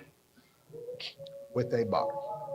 So that way you don't have to worry about packing that stuff in your car, having an open container in your car. Like a lot of that stuff is, you know, can be a problem. Mhm. And here, you start to drink too much, we'll cut you off. Right. Bartenders are excellent at that. It's like, hey, you've had enough. Here's some water. Shout out Monroe, who is the Yes. lovely bartender. Monroe, Nisi, Vincent, Ace, who joined us. Hey. B, who just left us. Raquel T, who just left us not too long ago. But we're always trying to make sure that we take care of our people because our people take care of us. Right, right. So tell me about, because I'm gonna go into your education at HBCU. Yeah, What's that experience like? it's unlike anything you could ever imagine. Mm. So our class sizes are not as big as your predominantly white institutions. PWI is what we call them. So you get more one-on-one time with your professors. What people don't understand about HBCUs is that when you have all of these professors who want to get into academia that went to Harvard, Cornell, Brown, Carnegie Mellon, Penn State, you're not going to get a job coming out of college, even with a PhD, at a large school. Right. So most of them start at a smaller university, make their bones there, and then move on. Right. Most of my professors in the School of Business, Earl G. Graves School of Business, shout out to the bruh, God bless his soul.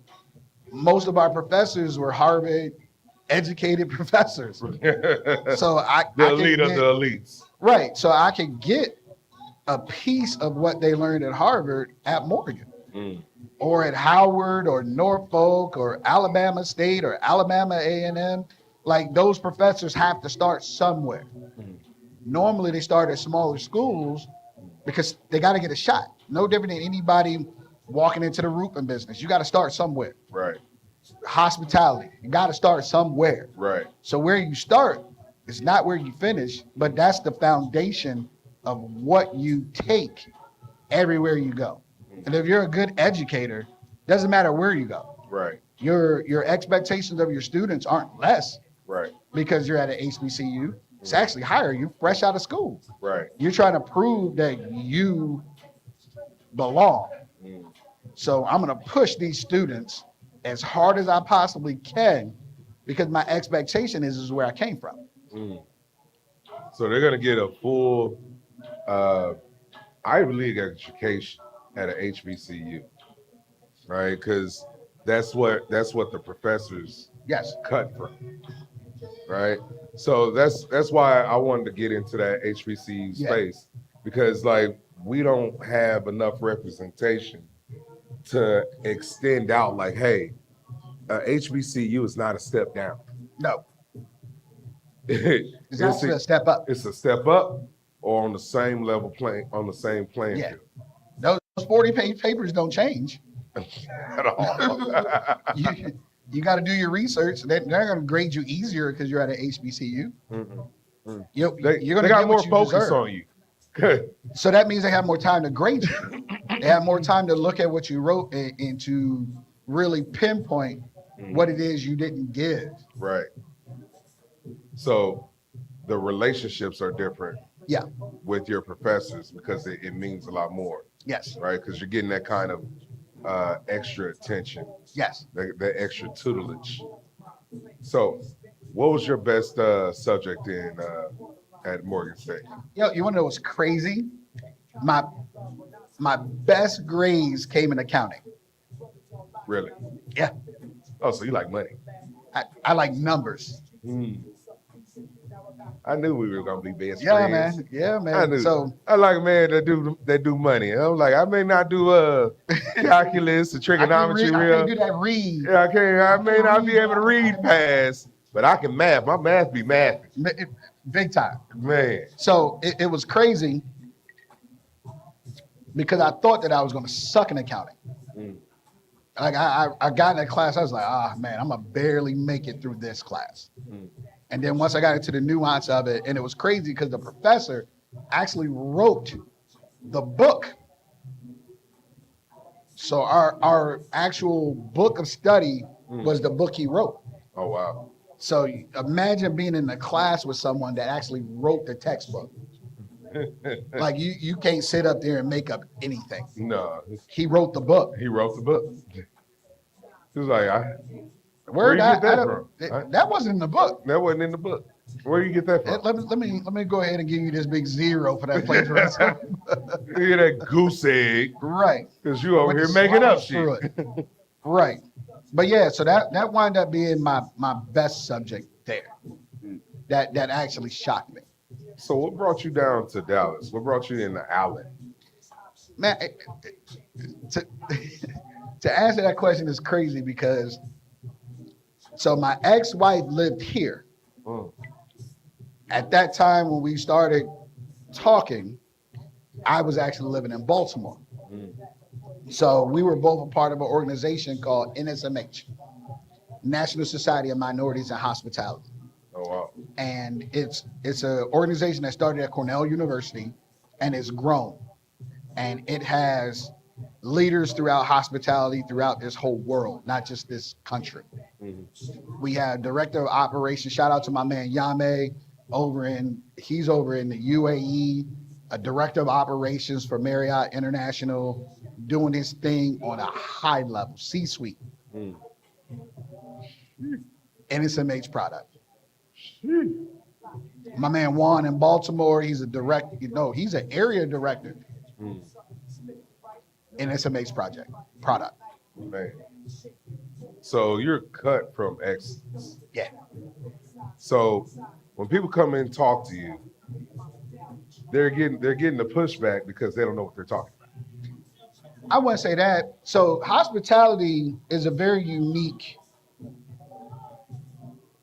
it's its own unique niche because it's not just solely about the numbers. It's you gotta incorporate the people factor. Uh, And sometimes that's hard to play that because people only look at, well, your prices are this, but they don't understand the science behind it. right, Because every seat in here has to generate money. right, That seat is empty, is not generating anything, right. which means that I have a seat there doing absolutely nothing for the business. And they're like, oh man, your prices are high. Well, it's not high. The prices are what they need to be in order to make sure that the rent get paid, Right, the lights get paid, right, employees get paid, right, the electricity get paid. right, Got to order cigars, right, got to pay for liquor. right. So all of that, you take bits and pieces of it to get you to a number of what that drink needs to be in order to make sure it's contributing to everything you have to pay for. So in other businesses, you have budgets. Right, You manage a budget. right, But if you go over that budget, there's money to take care of the overage. right, When you own a business, there is no overage. You go over that number, something doesn't get paid. right. I don't know any employees that want to work for free. Me neither, I don't want to work for free. at all. So you have to factor that stuff in to make sure that you are being fiscally responsible, but also making sure you take care of your people. Because if they don't come in, you don't have nothing anyway. And when he says physical, he's saying fiscal, FIS. No, I said fiscal. Didn't I say that? Man, this Like I said, he's old fashioned. Is old fashioned. these drinks are drinking, Yeah. We getting drunk, tipsy. buzz, Everybody in the club getting tipsy. Going up on a Tuesday.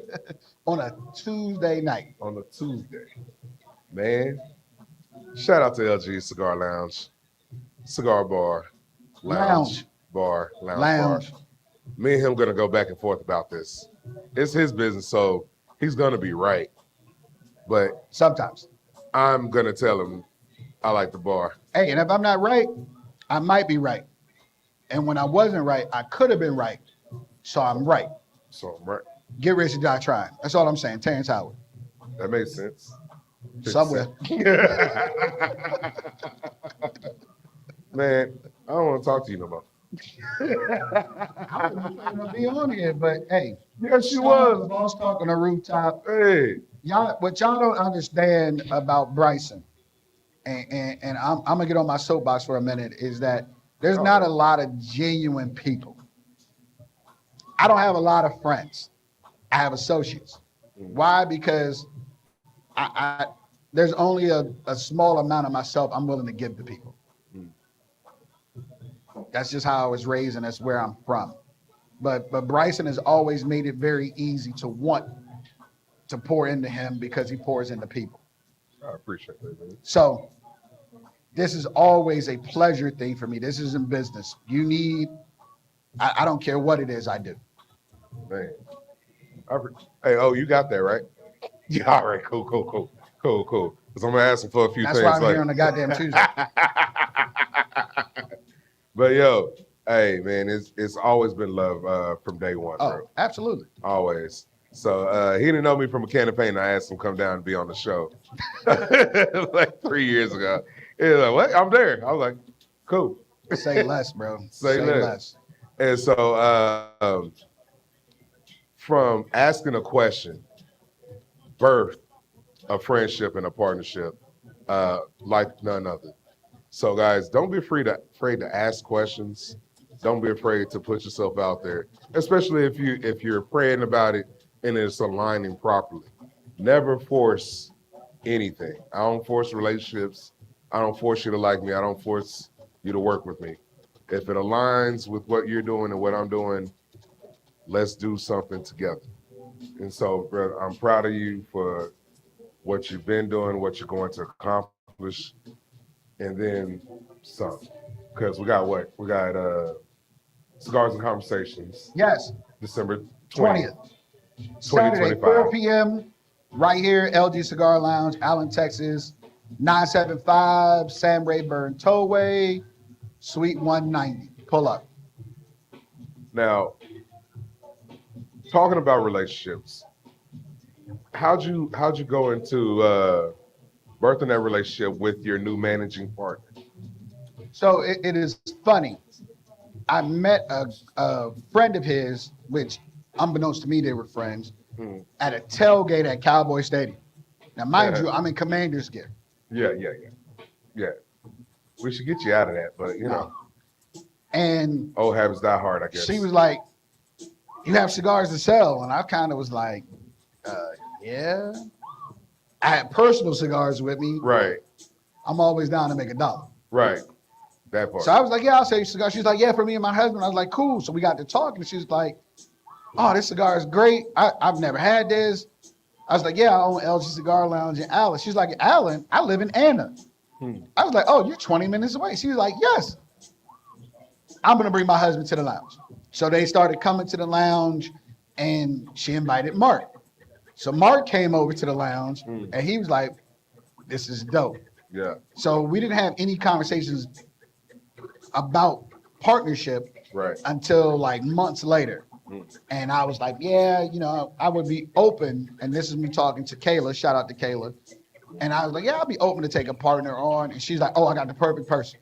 And then she introduced me and Mark. Now we met before, Yeah. but we didn't meet in that sense. Right. So then we sat down and had a conversation. And he was like, "Yo, I want to be a part of this."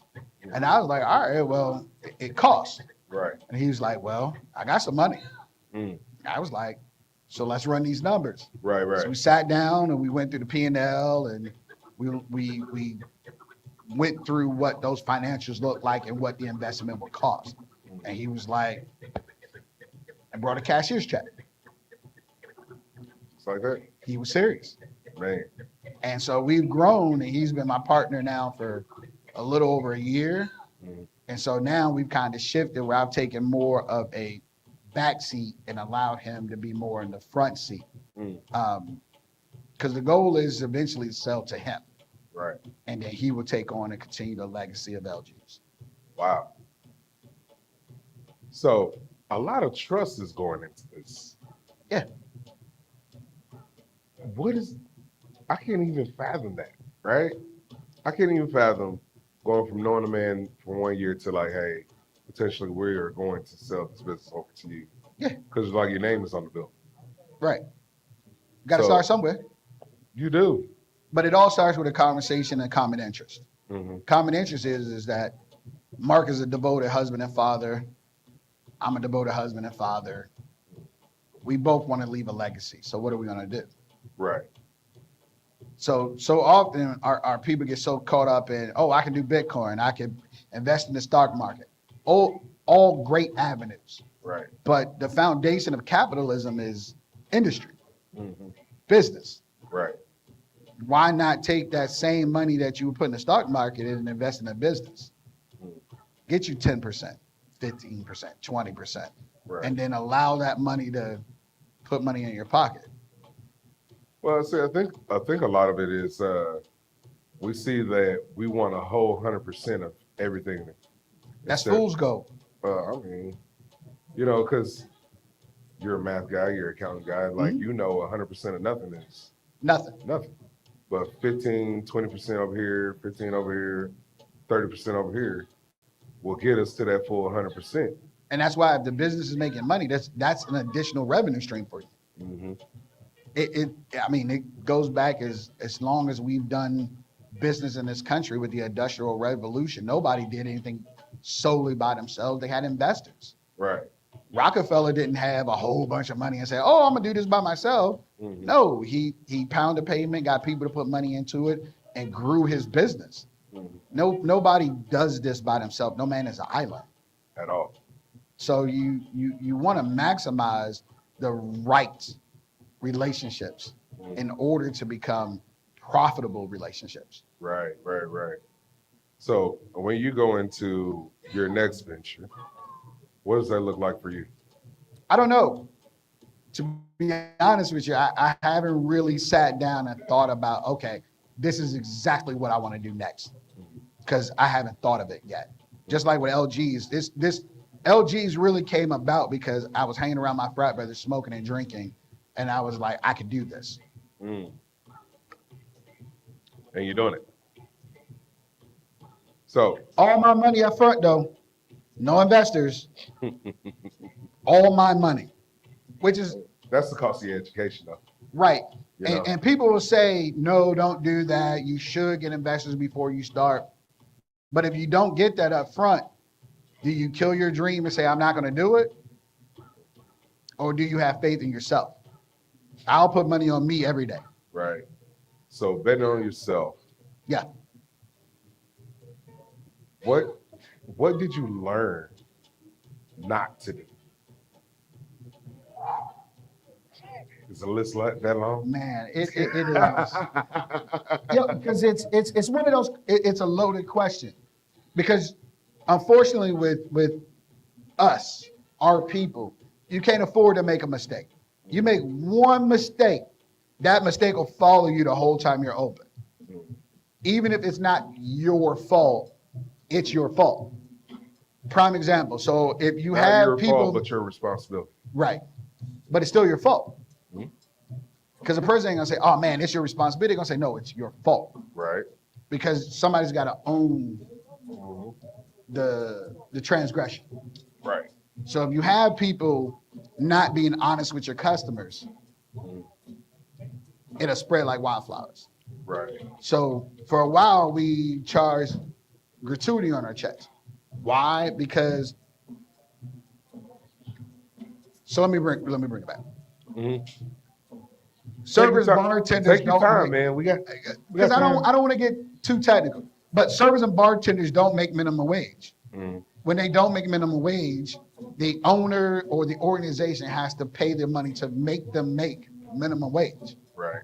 So if people are tipping 5% and they're making $6, but minimum wage is $7.50, Mhm. you gotta cover the gap Right. to make sure that they're averaging $7.50 an hour.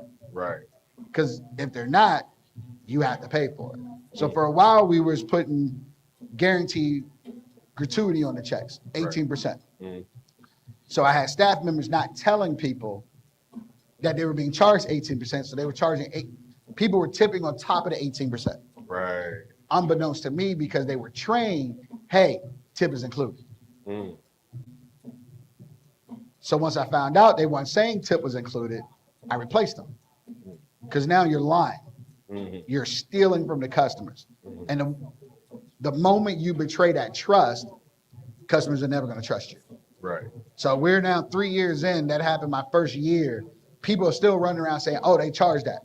We haven't charged guaranteed gratuity in almost 3 years. Right. Because now we're sliding into year 4. Mhm.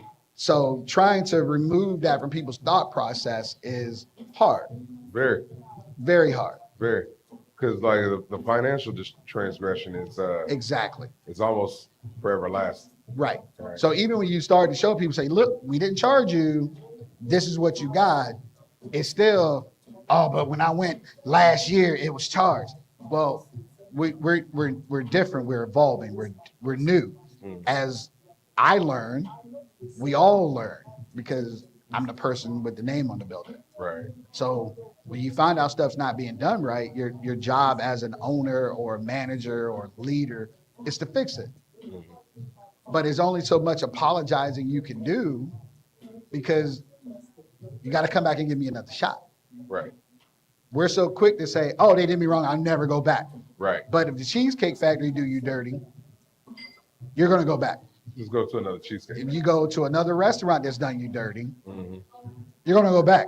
Right. You're going to give them another chance. Mhm. But we're quick in our people. We're so quick to say, I ain't never going again. But it goes back to what you said with the you got to associate somebody with the transgression, right? Right.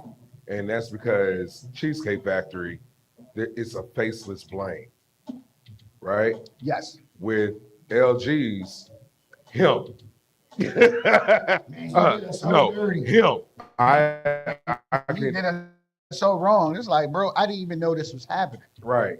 But once I learned of it, I made a correction. Hmm. So not all Black-owned establishments are out to get you. That's Not all. not our goal. We need you to survive. So why would we want to get you? Mm. And I can't speak for anybody else. Our goal is to provide the best service that we possibly can every day. Every day. So when you do the welcome to LG's, Yeah. what's that all about? It does something for me because I'm obnoxious and I like the loud and I like to feel welcome. Like Yeah. when I come in, welcome to LG's, I'm like, that's right. That's right. I just entered this motherfucker. So it's crazy. I really pulled that from my time at Marriott International. Mm. We didn't do a bunch of yelling, but I worked at the Baltimore Marriott waterfront in downtown Baltimore while I was at Morgan. Mm. Somebody walked into the lobby, our bellman, the first thing they said was, welcome to the Baltimore Marriott waterfront. Mm. Now that's a lot to say. Right. You could have just said, welcome to Marriott. But no, we were taught and trained to make sure people remembered where they were. Intentional. It was intentional broadcasting and advertisement constantly. Because there was people not staying in the hotel that was there having a drink at the bar, or grab something to eat.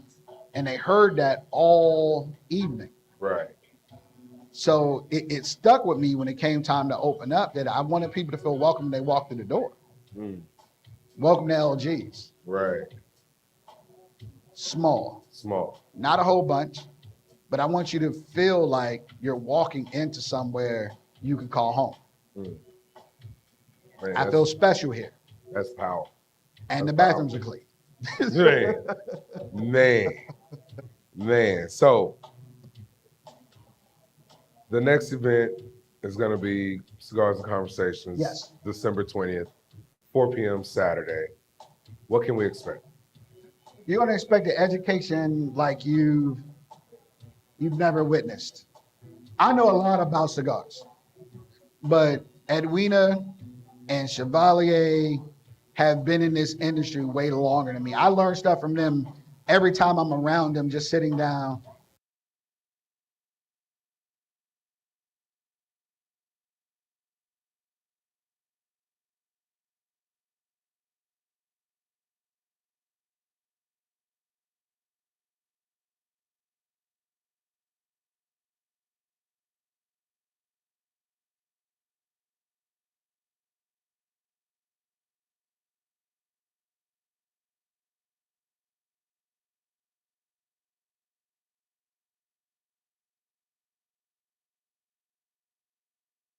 Website, lgcigarlounge.com. We're on Instagram, lgs.cigarlounge. Facebook, LG Cigar Lounge. They're all interconnected. Same thing with TikTok, LG Cigar Lounge. Look, we lounge different. We try to be different every day with what we do and what we offer, the partnerships we have. It ain't the most popular, but I promise you, you'll come in here, You're gonna have a good time. You're gonna have a conversation you wasn't expecting. You might build some actual friendships that you weren't expecting. And it's funny, I had a customer that came in here for the first time 2 weeks ago and came to hang out for my birthday. And he was like, man, I've talked to more people in here than I've talked to all week. Wow. And I was like, really? And he's like, look, I own a company like he owns. Mm. And he was like, yeah, my day is full of emails, but not a lot of human connection. Right. He was like, this right here, he was like, I'll be back. Man. It's been back 3 times since then. Wow. It's cigar lounges are the new golf course for people that don't like playing golf. This guy. This guy. This guy. 9 holes is all I got. Man. And even then, I'm complaining about it. When we gonna eat? What are we sipping on? What are we sipping on? And What are we smoking? That's all that matters. Well, family, remember to like, subscribe, share the channel. Come down here to LG Cigar Lounge. And remember the event, Cigars and Conversations, December 20th with Edwina Brown and Shavalia Oh, and Light. she's here, by the way. She's hiding over there. In the building. She's in the building because Right. Black business support Black business. Blow and Smoke Cigar Lounge, new location coming soon. Coming soon. I'm gonna be there with bells on, and I'm gonna expect some free stuff. In my cowboy boots. And dance melodically. Melodically and erratically. So guys, stay tuned for Edwina's next venture in Blowing Smoke. Next big venture. What did I say? Next venture? Big. I just like to put big words in big things. Right on. Don't be But remember, stones don't last, but your home should. Remember to like, subscribe, share the channel. Peace. 2 fingers. Join. You got the Patreon, right? Yes. Join the Patreon. Patreon. Spend a little money, get this knowledge. Yeah, absolutely. So, guys, those are still on live. Thank you for tuning in. Thank you for logging in. We're going to continue to drink. You can pull up. I'm about to light another cigar, and I'm going to be doing giveaways all night. So, Pull up. We're here till 11 p.m. peace. 2 fingers.